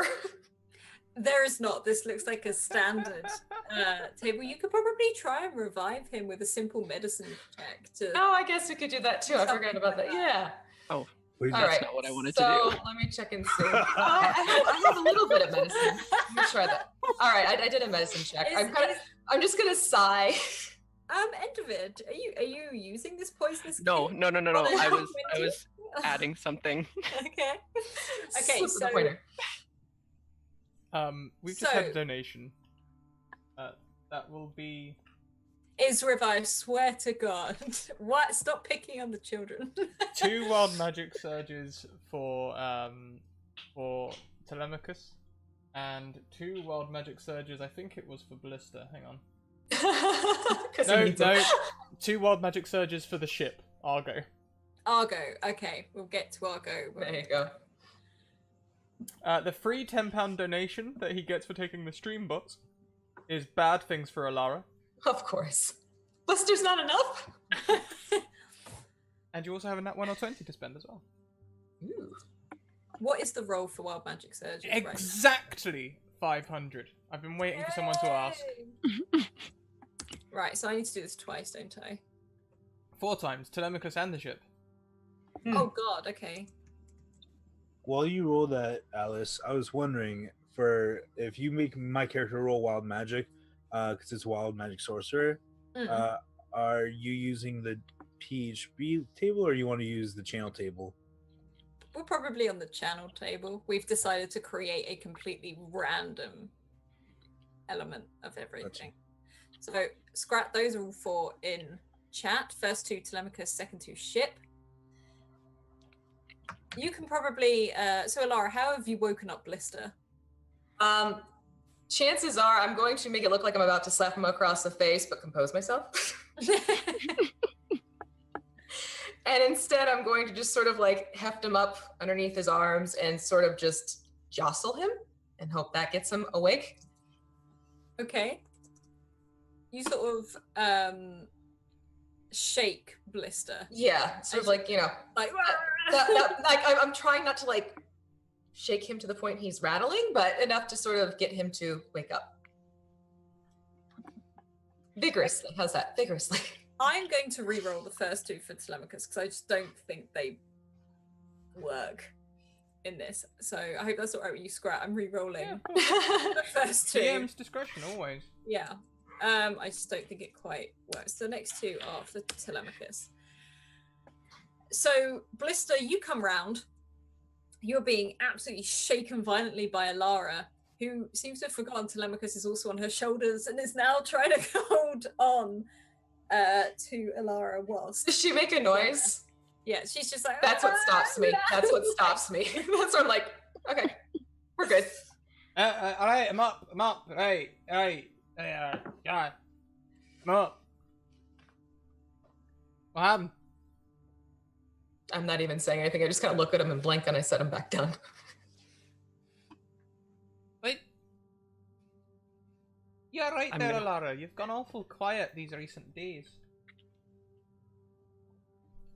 Visor goes down. Okay. Telemachus for these wild magic surges. You can hear her just like scratching. She's like, I don't. And she just seems uncomfortable. I lift her off. Can I like pick her up and kind of put her down Yeah, in front of me? And the sight you see, she freaks. Her arm is gone.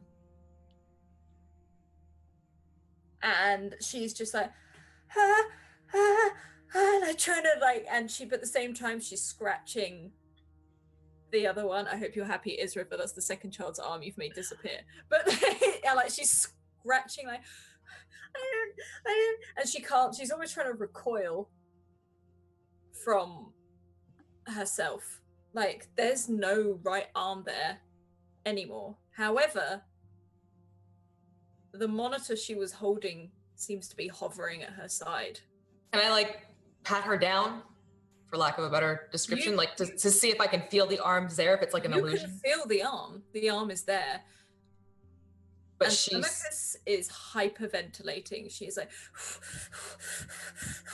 but like still just like scratching. She's like, I don't know what it is. I don't like it. I can't. Look at me. Look in my eyes. Why Look in can't my I eyes. see my arm? It's still there, though. Your arm is still there. It is still there. I can feel it. Trust me. Do you trust me? Do you trust me? Your Yeah. arm is still there. Something has happened on this planet. You know how strange things can happen. This is one of those things, but your arm is still there. I can still feel it. We just can't see it. So you keep holding on to your monitor, and that way you know it's still there. Okay, honey? And you can see like a tear. A tear. And she's just, Okay. Can you Telemachus! take a deep breath for me? Telemachus, where's your arm gone? Can someone please put a muzzle on that one? and she just sort of whines a little bit. She's like, okay. Remember, we don't listen to Blister, No. right? We don't Never- listen never to No, listen. never listen to Blister. We don't listen to Blister. Nina's gonna pull out like a small vial or whatever, a little canister of like oil, and grab some dirt and make like a mush out of it, and just coat her arm with it. That way, you can see there's a visible arm there. It's Yeah, just it's covered quite in- patchy because it's not like a oily smooth coat, but you can see where the arm is there, but you can't see it. And she's like, Yeah, just that way. She's like, okay, I can see my fingers. I feel a little bit better now. Alara gonna gives double her down. a very rare smile over to Nina in appreciation. yeah, she's just like pulling like this muck up her fingers so she can see her fingers. Okay. Okay. See, it's still there. If anything, you just have a magic power because now you can slap Blister and he won't even see it coming. Hey, no. Do you know That's what? a very good point. If you just put a glove on right and you just leave the rest of your arm invisible. Do you ever play Rayman when you were growing up? You know, Rayman. Do you ever see that, or you just had like Remember, a glove, we don't listen to Blister. We just let Blister talk. We don't listen to Blister. like gloves on a body? You know. Now, what about her itching? Is she still itching, or is that part of her She's panic? like, it's calming down, but it's like every now and then she's just like When scratching. she her head, scratches, it makes me itch scratching. too. Yeah. Like we're all kind of like getting like the lice syndrome. And you can see that there's like a red like rash or something that's coming up from down the side of her face and across her neck. She's just, that doesn't seem to be bothering her as much as this arm disappearing. So Do we see like any like bugs or anything on her that we can see as a source for the rash, or it's just sort of there's no bugs. If anything, you can probably assume maybe it's the pollen or something in the air from Okay. these weird plants that you're seeing, and she's just like scratching and moving this new like pulpy hand that she has. Lieutenant, if she's having like an allergic reaction or something to something in the air, could she maybe have your visor? It might help her, like that way it doesn't like spread to her lungs or whatever. this doesn't come off my head. I can make it come off your head. It literally does not come off my head. I've been trying to get her out of that helmet for ages. It don't come off. It her will head. not come off my head. It is a part of my head. It stays on my head. However much I wish I could protect her, using it, I cannot. And at this point, I'm going to pick her up and just, instead of putting her on my shoulders, I'm actually popping her on my hip and kind of cradling her. Yeah, she's small enough for you to do Yeah. that. And she's just sort of put one arm around you, but she's almost done as she's told. She wants to keep the scanner out and is looking around, trying to distract herself. And you To guys- double down on Nina's covering of her arm, can I actually focus on using minor illusion to keep her arm visible until Yeah, that's definitely please. something you Yes. can do. I am going to do that? I'm going to walk up and just place my hand on her arm and basically do this thing where you wipe down the arm, and where I've gone past, the arm begins to show up as it was Awesome. before And it disappeared. she looks at you and she's like, Thank you. like, and looks like quite shy about it. She's really like happy. We like Everything these two. We like these two, don't we? And she just sort of nods like ferociously, and she's like, Argo's that way. You know, that's actually a good look on you, that Alara. You know, having the old kid on hip, it looks sort of comfortable. The visor goes right back down.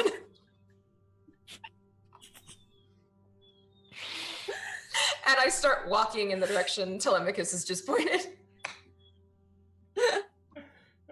yeah, you guys can keep walking down a path, and you can hear again lots of buzzing, lots of sounds, just life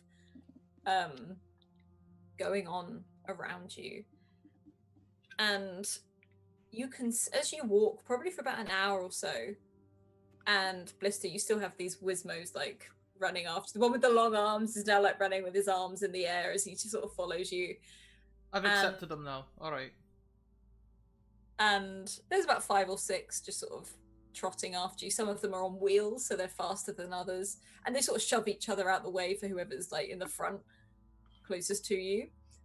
And you can see Argo, who has crash landed effectively.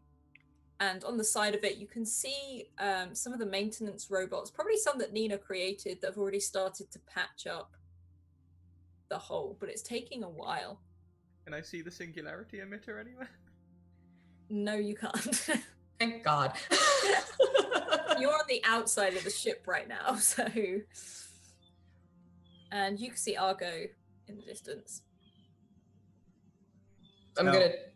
Is Argo like an automaton? Argo is the ship, and it has The an actual AI interface. Okay. Then I would useless rush over to AI repair him. interface.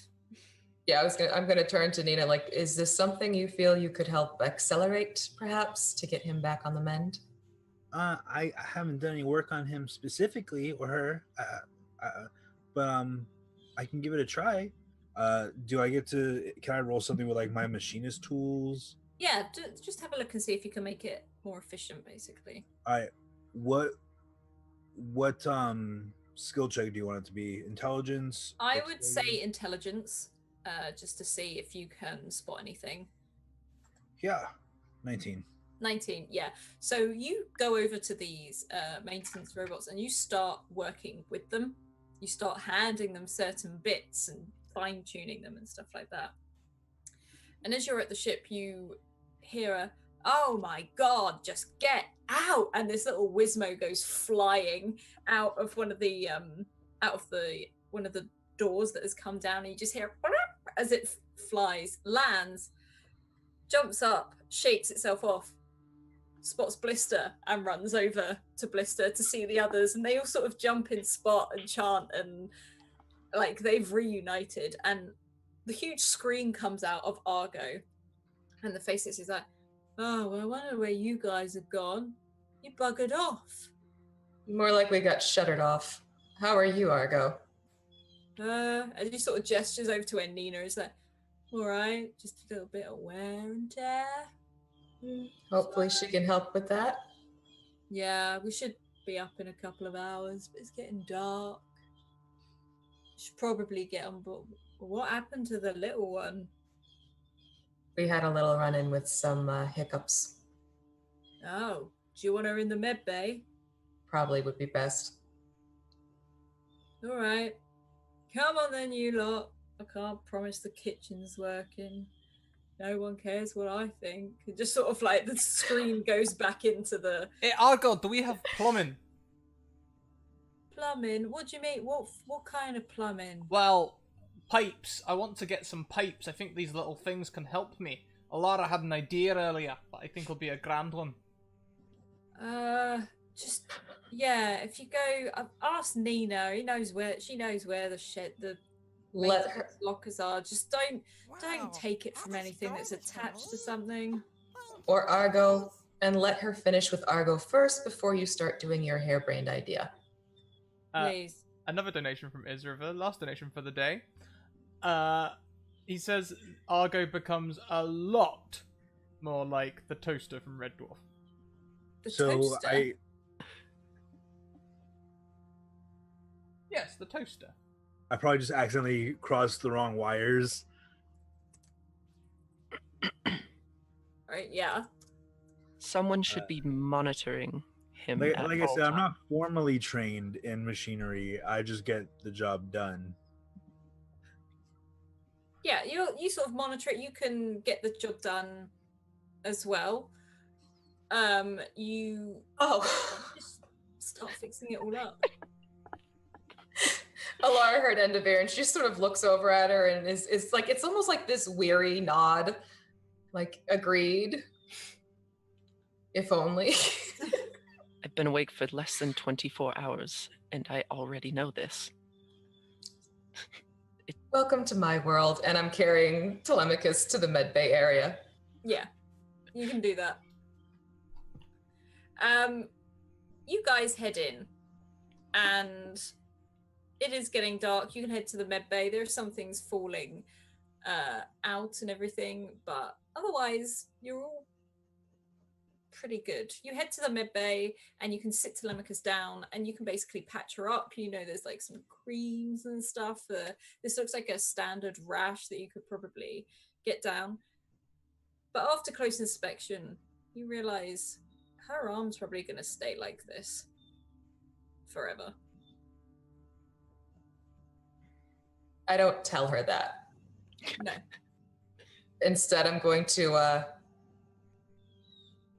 go like looking through the drawers and seeing if I can like sort of like, you know, bandages or some sort of like long surgical gloves. Yeah. And just kind of like start making it be like, you know what, you're gonna have a special glove, like I have a special glove, and kind of make it seem like she's getting something new to help her with what she does around the ship. To sort of steer it as to opposed to, this is something scary too, we can make this work. Okay. And you can probably just find some bits. I was like, maybe she's sort of looking at her and like, Could we make me a sleeve? Absolutely.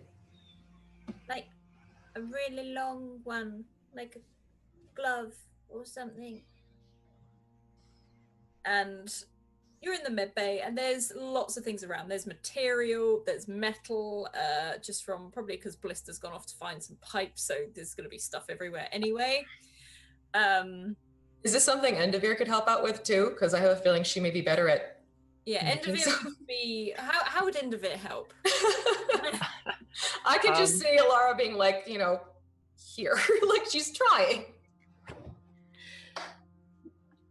Really, all I can do is continue to use minor illusion until you're done wrapping it, or I could take pieces of my own garb as to help with wrapping it.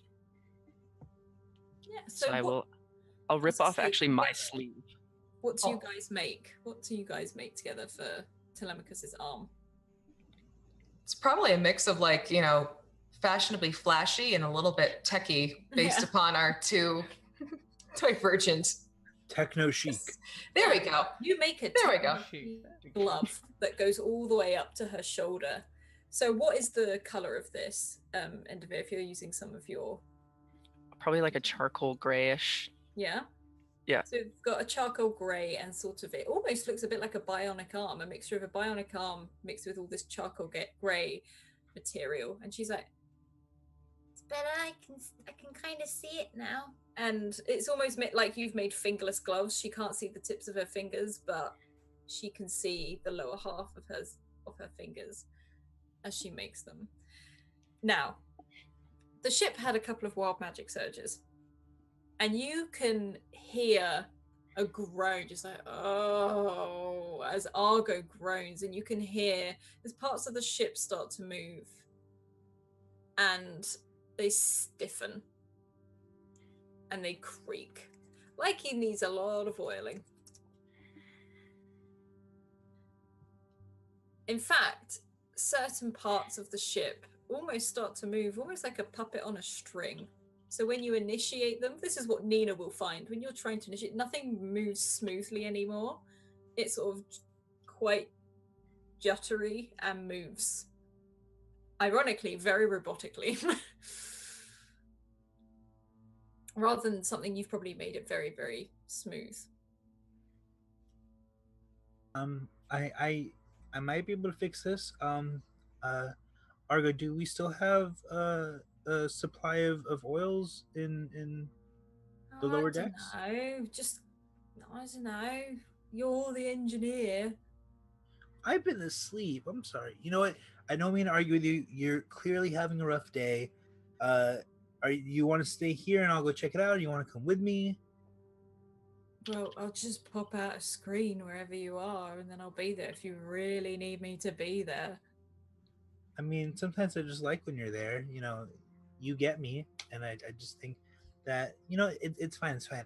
You rest. Fine. Yeah. Okay. Come on.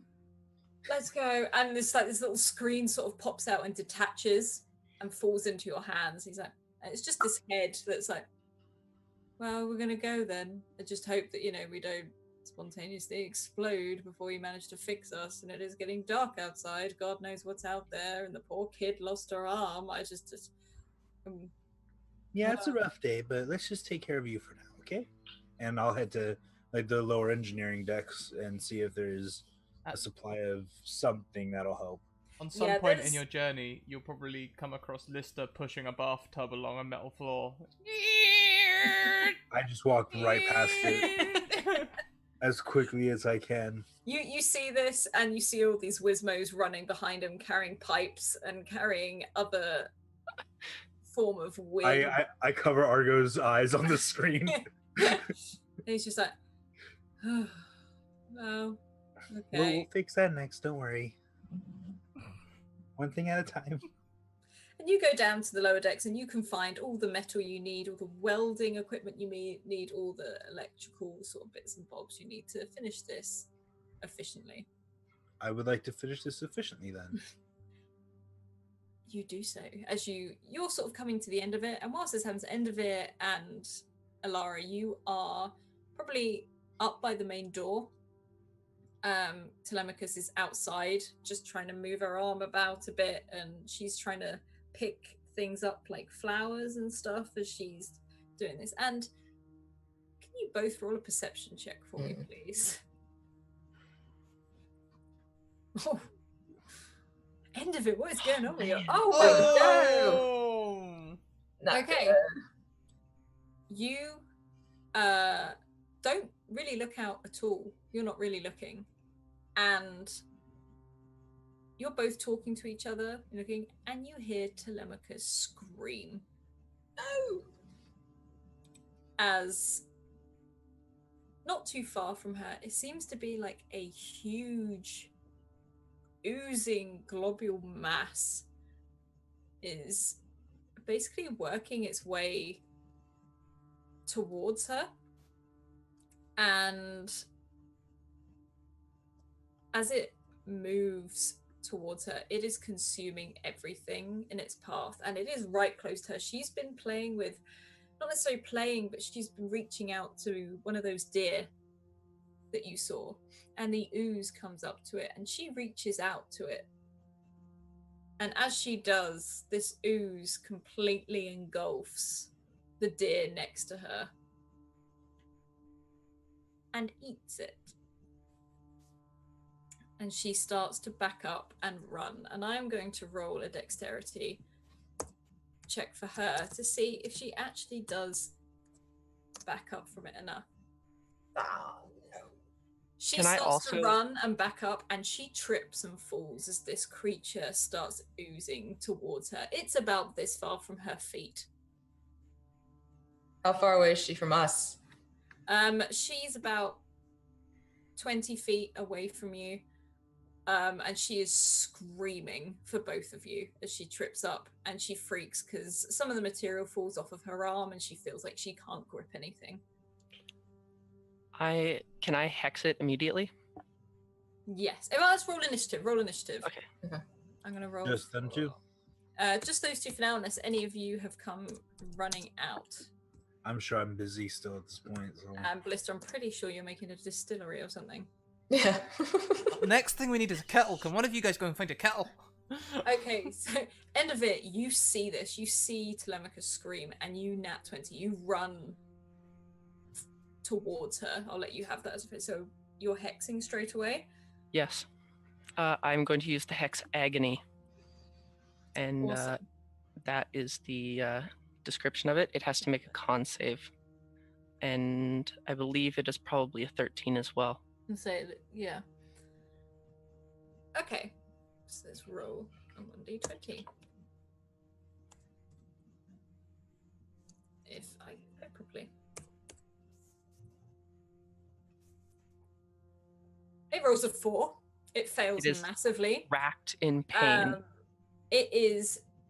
You're not even sure if it's a scream, but you can assume it is a scream for this thing as it wails and sort of like moves about a little bit. It recoils from Telemachus as she starts to scrabble her way on all fours forwards, and it is wailing, it is screaming as this happens. it is now. I think it's actually Telemachus's go. I'm actually going to use Cackle as well and extend my hex for another round as a bonus action. Okay, awesome. So this thing is staying where it is, and it's screeching, it's stretching, it looks uncomfortable, I guess, is the best way to describe it. It's almost like a big colorful mold. Telemachus, stay behind. Telemachus is running towards you. Now, the one thing Telemachus has close by is a small blade that she keeps in her boots. Now she's found them.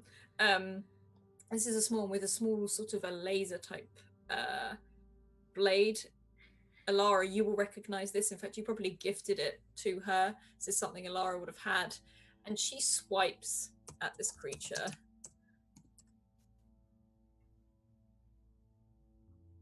With a 14 and does hit as well. So this creature, again, it yells out. It seems to still be more distracted by the fact that it's got this hex on it. And Telemachus is getting up and she is running. What is Alara doing? I'm gonna rage. You're gonna rage. Okay. You can I'm gonna rage. I'm just trying to figure out how it works with this berserker helmet. Looks like I can just call it, and then it's gonna be my Constitution modifier plus my proficiency for the round. You can turn your rage on and off at will. Oh, perfect. All right. So yes, I'm going to rage, and then that means what happens with the attack now? I think it's a +2. To yeah. Okay. So I'm going to take my. Let's see here. My battle fist, and I'm gonna run up and I'm gonna punch it. Mm-hmm. And I have a 20, right? Do you have a nat 20? I do have a nat 20. I think I'm going to use that nat 20. You're going to nat 20. Okay. Yeah. So let's see. I said the battle fist, right? Okay. And then the damage on that one is going to be. And then do you double that? Well. Not exactly. You double the die results, and then you add your proficiency, and then you add your rage. Okay, so then that's going to be. Hold on. Is that another D8? It's roll another D8. 4 plus 2. 6 plus 4 plus 2. So I'm looking at 12 already, and then I did. That's 9 total, right, with the rage and the bludgeoning. What I'm trying to figure out is what gets rolled again for the crit. This is bludgeoning, so roll another D8. Use the mega damage. How quickly can you tell us how the mega damage works? Because like, this is all very new to us. One thing I will say is, as you hit this, your fist bends and stretches into it. For some reason, this does no damage at all, other than the fact of your rage. Okay. The fist goes in, and at the moment it's still screaming from the hex. So I'll say you give it some damage. It's completely vulnerable, but it doesn't seem to be able to take anything from an actual hit. Oh, interesting. Okay. Quite annoying. The ship is fixed at this point, as this creature, it's not moving closer to the ship because at the moment it's just freaking out, and Alara's over there just wailing on it at the moment. Hey guys, it's Nina. I think I got the ship working in a degree of working order. What are you guys up to? Hello? Does anybody still have their headset on? No, I tore mine off. Funnily enough, I've still got mine on, and I immediately magic mic the microphone into my hand. Yeah, Nina, what's up? Ow. I ignore him and I just, Argo, can you tell me where the others are? Don't worry about Blister. I can hear you, you know. Well, the others seem to both be outside. The kid looks like it's about to get eaten by a weird, what? oozy thing. But on the good side, I'm ready to take off. Can I, for my action, assuming that I'm friendly with Argo and that there's not really anything that would like block access to it, can I use some of the ship's guns with technomancy to turn from the outside and aim at this ooze? At the moment, he's in too much disrepair. He's like, oh, you can move him if you want. It's not gonna do anything. It's the same thing when we had, before you woke up, the self-destruct sequence went off. I completely forgot to tell him we didn't even have a bomb. Of Huh. course. Okay. In that case, I just take off running towards the others. I don't know how far away I am at this point, but I'm headed there. Okay, you head there. As you arrive there, you will see the scene before you, and Telemachus is grabbing hold of Alara and trying to drag her back towards the ship. Yeah, the second she touches me, my rage will just dissipate. I And I'll assume start working back up. I assume that to get there was like a dash and everything. Yeah. So you literally arrive at the lower door, like a platform that goes down, and you can see Telemachus grabbing at Lara and making her run back into the ship. And Enderveer, I'm guessing you're still, because you cast from where you were stood, effectively, the ship. And she's just like, go, go, go, go. And what, because you rolled so badly on perception, what you can't see is that as it gets darker at the forest line, more of these things start to appear. In fact, they start to glow a little bit. And you realize this glow seems to stretch all the way through the forest where you have been. You can assume there are hundreds of these things, and they are waking up. So we're all technically in the ship now, correct? You're all technically on the ship, and Telemachus is slamming the closed door button, and Argo's like, okay, Jesus, and just like the door slowly like creaks up. It's like really slowly and really loudly to shut. Can I help it shut faster? No. Argo is being moved outside, but Telemachus is already sort of torn off towards the bridge. What is Blister doing? Now let's see. We've got the bathtub. We've got the hose rigging going on there. We've got some mash. We found some mash of all the old supplies. That's good. Well, that's been sitting and stewing.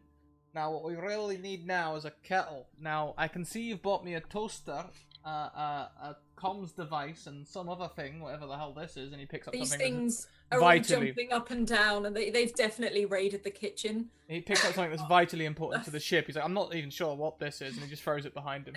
Now, look, we need to find a kettle. That's something designed for boiling water. You know?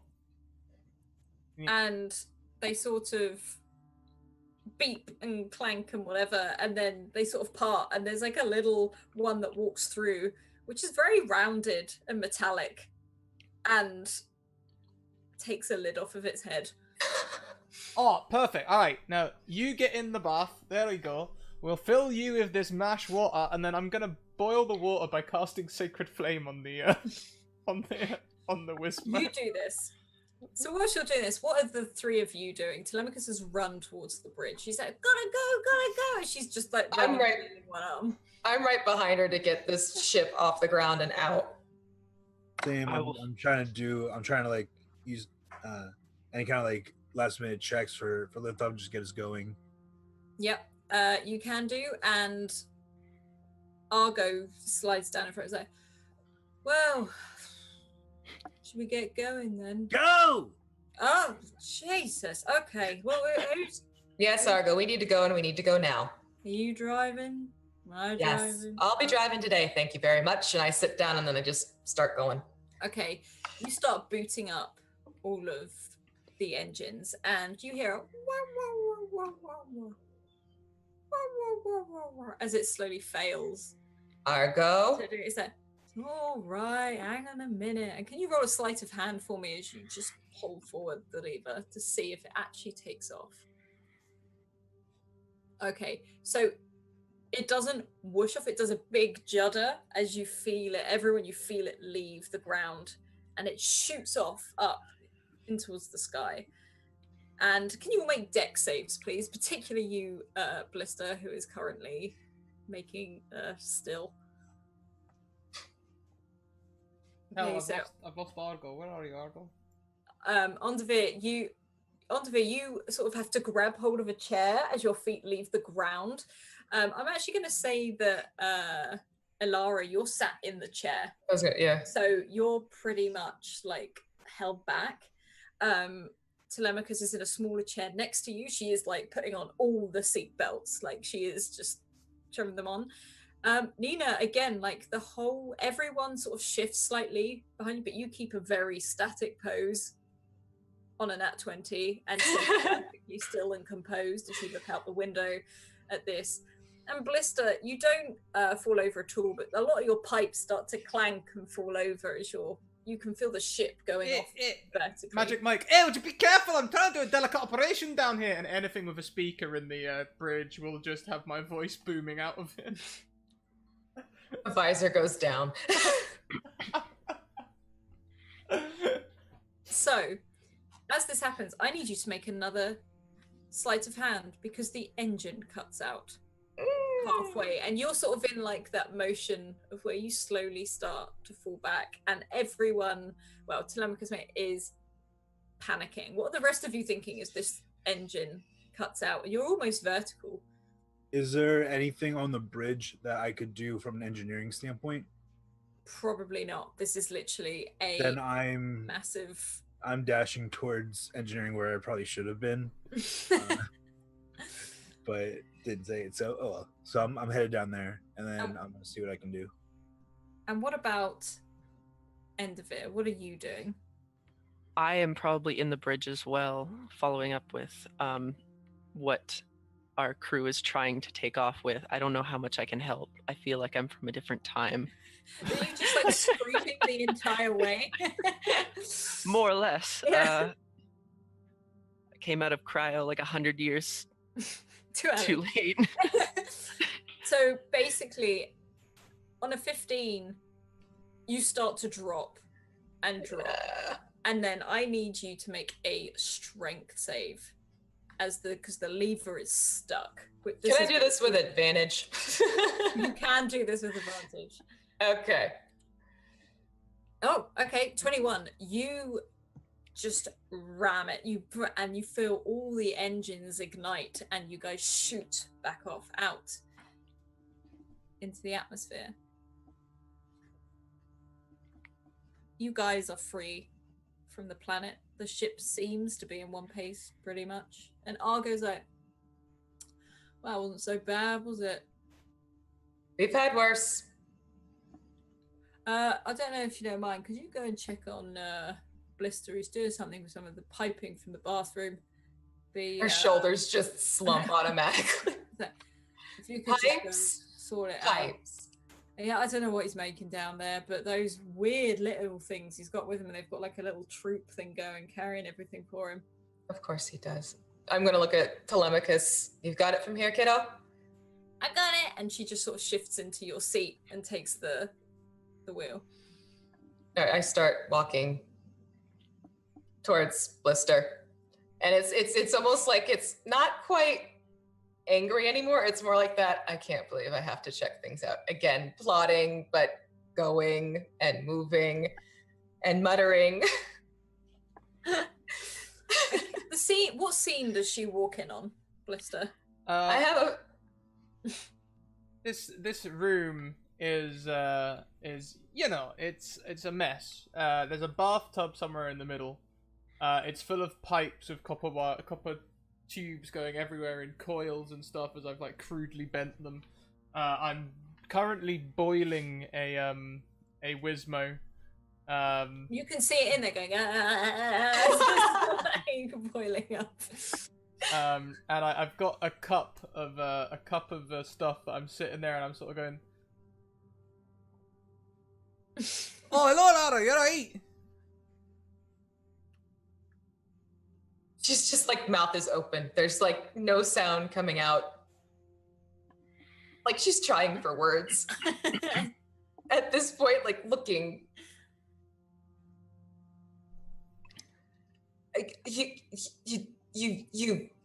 what? I wasn't serious. Oh, well, you said I should go and brew some of my own, so I thought I would, but then I thought, well, you know how I was saying the other day about how I wanted liquor and not beer? Well, I might as well make a still and brew myself up some whiskey. Follow up on a gin and you've got a deal. I don't even know what this is. It could be gin.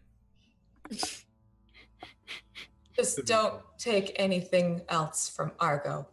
Okay, I mean, I didn't really take very much. There was this. No more. thing. No more. He also Use like. what you've got. Use your little friends. I don't care as long as you leave the rest of the ship alone. Would you like to join me for a drink later on? As long as it doesn't kill you first. Hey, that's the most positive thing you've said to me all week. That's a Lysa date. goes down. Looking forward to our date later. She's already like walking away. Now, so Ondavir and Nina, you've realised that you definitely shouldn't have been awake. You should still be in the cryo chambers. How are you feeling, and then how do you return to the cryo chambers? And what are the last things you say to each of the crew members before you return to them? I probably just walk up to the lieutenant, hand her I don't know if it'd probably be like a small USB drive almost. Like, I made this for you. Put it into the panel next to a door, and you can lock him in there. I hand it Nina to her. can contain him. Only opens from the outside. Best gift ever. I have a funny feeling that's Please going into don't someone's let him inventory. drill any more holes in my cryo chamber. I won't. Thank you. Do you just return to your cryo chamber? Do you like prep yourself, or do you have like a? What do you do? I probably, because cryo takes a little bit to kick in, so I'm probably just fiddling with some mechanical something until I finally just like Like a Rubik's cube equivalent, just but like yeah. like a high tech Rubik's cube maybe, and then Yeah. just finally like I freeze in place. Once I get tired, I go like this and you just see a smudge of oil on my cheek, and that's how I freeze. awesome. And how about Ondavir? I'm going to first of all walk up to Blister. If I wake up again Oh, hi. and this whole place is torn to shreds, if you're not already dead, you will be. Hey, now look, on the Ver. All right, we didn't get off to the best start. All right, why don't we share a drink, eh? And leave on good terms. Have a sip of that. You hear Yes, Alara shout, fine. make sure he drinks Fine. it first. That's fair. I will do my best to like you. One more person to check with the second. That's more commit than Vanilla has done. I was gonna say.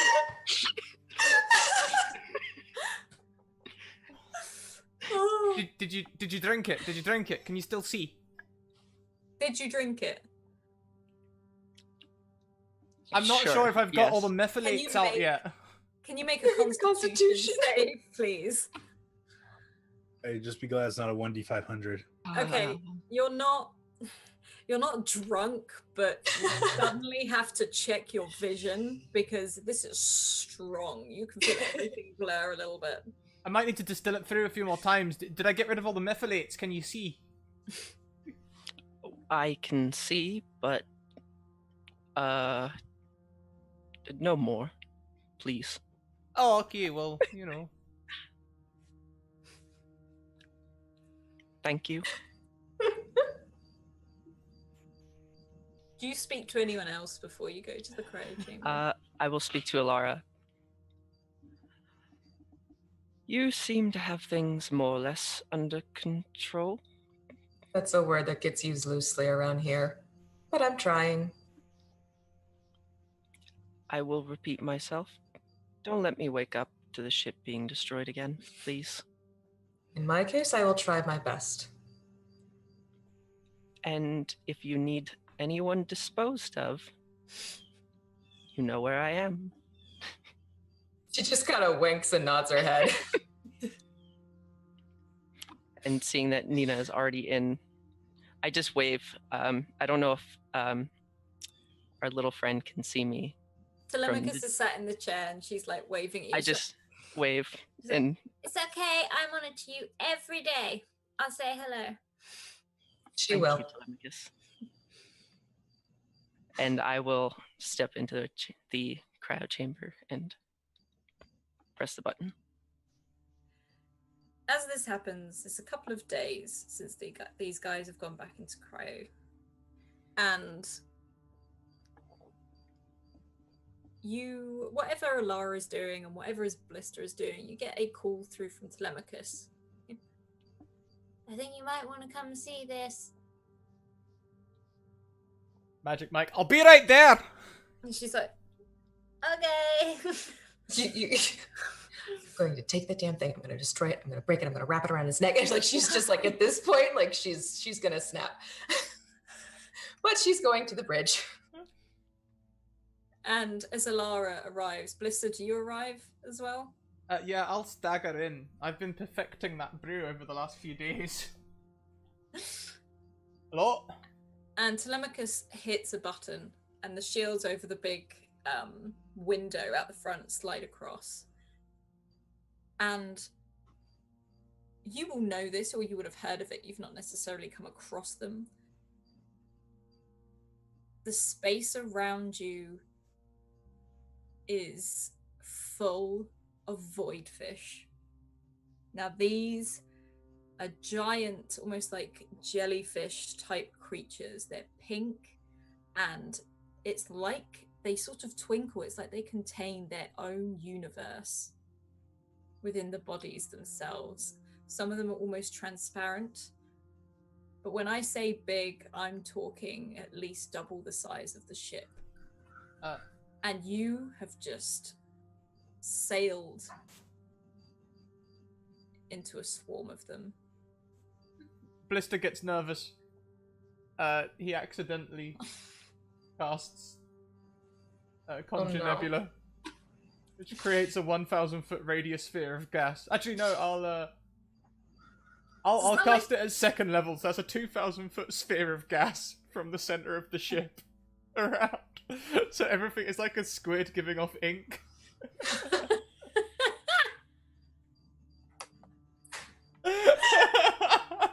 Alara says, "You just inked, didn't you?" A little bit. A little bit.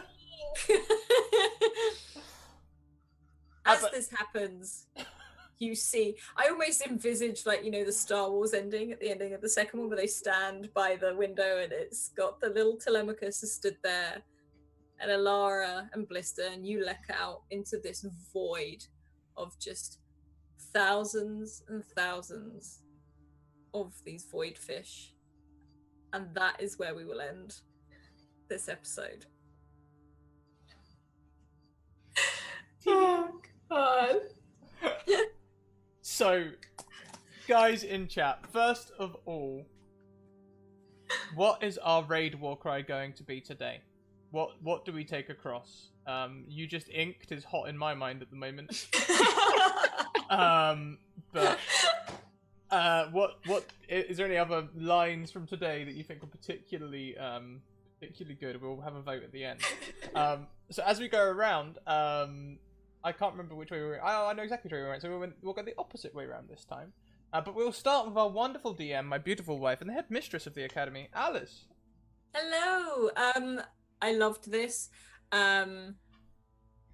It's one because I just love D&D, and then you put D&D in space, and it makes everything just awesome, and I love it. And I love that we're getting to use the dark matter stuff, because like I said, I've been reading through this. I haven't had a lot of time to get it in my head yet, but I used some of the creatures from it, and I love them. I just want to say, Blister, you're incredibly lucky, because one of the things, you were so lucky that you have that resistance to biting, because if one of those things bit you, it lays larvae in you, and if you don't get treated, you die and you become Oh, one of them. Yeah, but you know, So- I'm used to having vermin like that around me, so I probably keep like a little fleshy sack on me that they can lay eggs in. I would. One of my favorite bits are the Wismos. Wismos are my favorite thing. That was the one thing reading through the Dark Matter and talking to its one of its creators. I love Wismos. They're little chaotic, beautiful, crazy little characters, and I love them. You'll be seeing more of them. This week, I will be really delving deep into the lore and the actual book itself. And hopefully getting more of this material to you guys for you guys to experience. I love the upgrades and everything like that. But other than that, I am White Rabbit Pick, and you can find me on Twitter when I'm not doing D&D or TTRPGs. I am a photographer, wedding and lifestyle photographer. But yeah, I'm also the DM for Eberron, which is every Monday on our channel, and I also do our cipher system Eden every Wednesday, as well as this awesome game here, and I get to play in loads of really fab games as well. So thank you, all you guys, for coming along and bearing with me as I'm learning all these new amazing little bits that are coming. Yeah.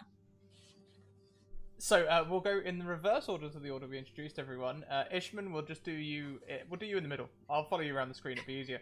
So we'll start with the wonderful Lieutenant Commander Alara Givas, or the Crafting Moose, or as we know her, V. Oh hi. What was your favorite Hello. part? Who are you? All the wonderful things. All the things. Honestly, I think the favorite part was Blister getting the Wismos to set up the distillery. Love that. That was just too perfect. I had absolutely no expectations that he would actually start trying to brew something. So that just is like, yep, he went there with it. Yep, it was a riot. And I'm loving the new creatures and everything with this. It's very cool. I haven't had a chance to sit down and read it through as much as I want to, but I'm definitely going to delve in more. And I can't wait to figure out how to use the helmet more, because that's got some cool things I to love it. the helmet. The helmet is so much fun. So yeah, excited about bringing in those factors into it. And when I'm not here, you can find me over at my YouTube channel, where I do terrain crafts and minis and game accessories type of stuff. So if you want to craft, you can go over there and check that out. And then I'm playing here, and I also play games over on Mini Terrain Domain. And so basically I craft and I play is really what it boils down to. Mini terrain. Sorry, typing can't multitask. Nailed it. Fantastic, thank you. Such a great episode. There's a lot of moments that are just so perfectly displayed on your face. They're brilliant. That fixed smile. So next, I'm gonna snap. when you're not sure if it's real or not. Yeah. So next around the screen we have Ishman. Oh hi. Oh hi, how are you? Yeah, no, sorry you didn't get to do an intro. Actually, I'm not sorry. You were late, buddy. You were late. I woke up and my modem had like fried in the middle of the night, and I was panicking. I'm so sorry for showing up late, but I had so much fun. I've never played D&D in space before. I did play in a space setting for Open Legend once, and I missed it so much. So when I was told that this was going to be in space, I was all for it. I read through. I like a lot of the spells that Dark Matter had. I was really excited to incorporate those into a wild magic sorcerer. I hope I can come back and play Nina some more. I had so much fun with her, playing a little Kaylee engineer kind of, tiefling girl. It was so much fun. But you didn't die, so technically you can come back. Yeah. I'm sure that Blister is going to break something soon enough, and you guys might have to call on Nina to fix it. There's no doubt. So I'm Ishman on the Twitch and the tweets. I don't really stream, but if you want to follow what I'm doing, you can follow me at Ishman223 on Twitter. If you want, you can come watch me play D&D later tonight on YouTube under the Marvici Media channel. You'll have to Google it because there's no direct link for them yet. Fridays on Capricorn Cross, I'm playing a Hexblade Warlock, and Sundays I'm playing a good Aladdin Wizard Boy on the Forefronts channel, and I have so much fun because it's such a great story that he's been putting together. Yeah. Fantastic. Thank you for letting me join you. Thank you. And thank you for putting that link in as well. I'll try and set up a command or something that I can start doing this with. At the moment, I copy and paste Twitter stuff, so it's difficult. So last but most certainly not least of today's players, the wonderful Zelda. Oh, hi, Zelda. How did you find today? I have so many thoughts, and I'm going to try and string them together coherently. I love the NPCs, first of all. They were fantastic. So the ship reminded me of Marvin so much from Hitchhiker's Guide. I posted that, and that's all I could think of the whole time was, that. I love the new weapons and the new items, the character, the witch especially. Like when I said I felt like I was from another time, it really does, because like my skills are so like almost outdated compared to everything that you guys are bringing to the table, and it's like I am woken up and I'm like, what? This is not a shack in the woods. So it's really weird, and I've been itching to play a witch in a campaign. So I was like, I saw this like an hour before the campaign or before this session, and I was like, this is it. This is the time. This is my time.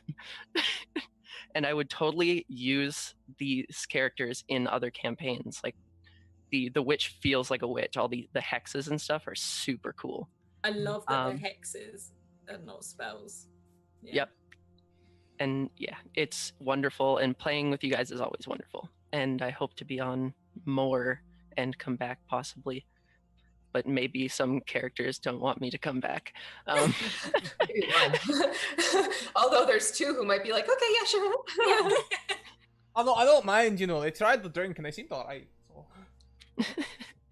So. You can find me at Zel Ayanami on Twitter, Twitch, and Instagram. That's where Twitter is where I mostly post, where I'm doing any games, any one-shots, any continuing games, anything that I do for D&D, and I basically just play games. It was also awesome to be on again. It's really glad to have you back. I'm saying to Adam, I'm like, where's Zelda? Like, Well, the thing is, we had like plans to do a podcast, but something just sort of fell apart with that. So like we never quite got there. It's not over though. I'm still writing it. I'm still super excited about it. It's gonna happen. It is happening. Perhaps It's in the just new season or delayed. something, but we'll figure something out. We'll start good. recording this year, but I'm itching to play it. Yeah. I'm itching to do the podcast. So that just leaves me, ladies and gents. First of all, social.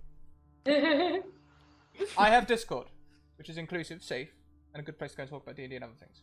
I have Twitter, which is where you can hit me up to get in this very game and others like it. Send me a DM, I'll get you in a game, simple as that. And YouTube, hold on to your belt and braces, because if you have your notifications on YouTube, you'll know that I uploaded probably about 40 to 50 videos this weekend in an attempt to catch up. And I'll be doing a similar thing this week where I start uploading the last 3 weeks worth of episodes, which is another 30. So you're telling him to turn off the bell. Yes. That's essentially what I'm saying. Perhaps turn off your notifications. I'll tell you when we're all caught up and you can turn it on then. Yeah, that's that. We are now full-time. As such, we rely on your support. Our goal progress is doing fantastically, looking at the bottom of the screen. We are doing absolutely great. Thank you so much, all of you, for your support. I think we are now exactly £700 away from our end of month, and we've got like 13 days left. We've got 2 weeks. That's almost a dead cert. So we do have a stretch goal. We're not expecting to hit it, but the stretch goal will be to try and get us to Gen Con next year as well. So who knows? Maybe.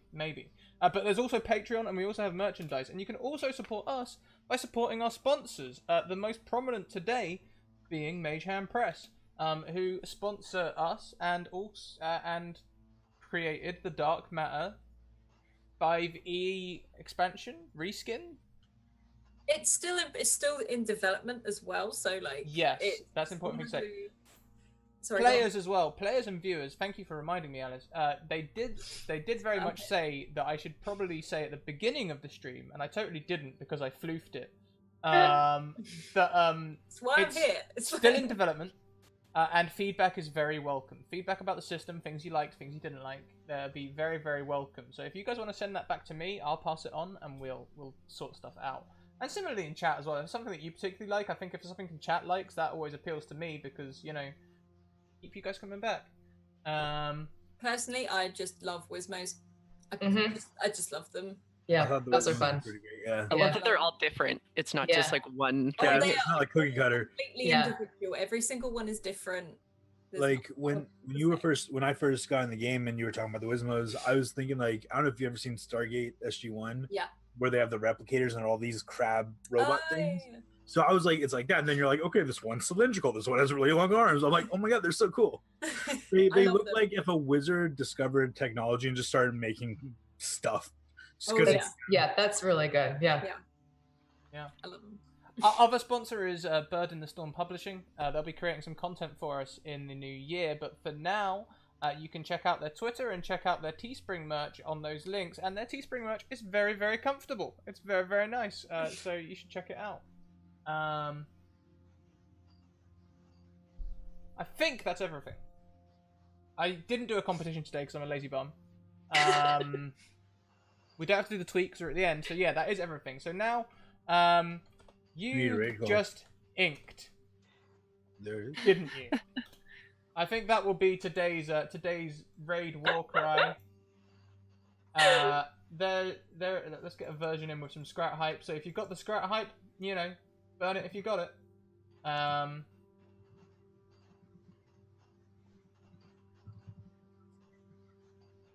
And that should do it. There you go. So if you would like to copy and paste that when we get across. Today, we are going to be going and raiding a wonderful role player called Lauren. She's not doing any role playing right now. Instead, she is playing some Sims. She is known on the interwebs as Random Tuesday. And she is also a big part of Geek Space TV, which is another inclusive space for D&D and TTRPG players. And as such, deserve our support. We'll also see if we can maybe get Lauren on the channel at some point as well, because that'd be cool. Yeah, we're full time, guys. Monday to Thursday, 1 p.m., 6 p.m., 10 p.m. EST every day. Fridays, 1 p.m. EST over on the Greyhawk channel. That'll be tomorrow, and 8 p.m. EST every other week, including this week. So this week we are on. We have Lady Blackbird this week. Cool. Keep evoking emotions, everyone. We'll see you next time. Bye. Bye. Bye.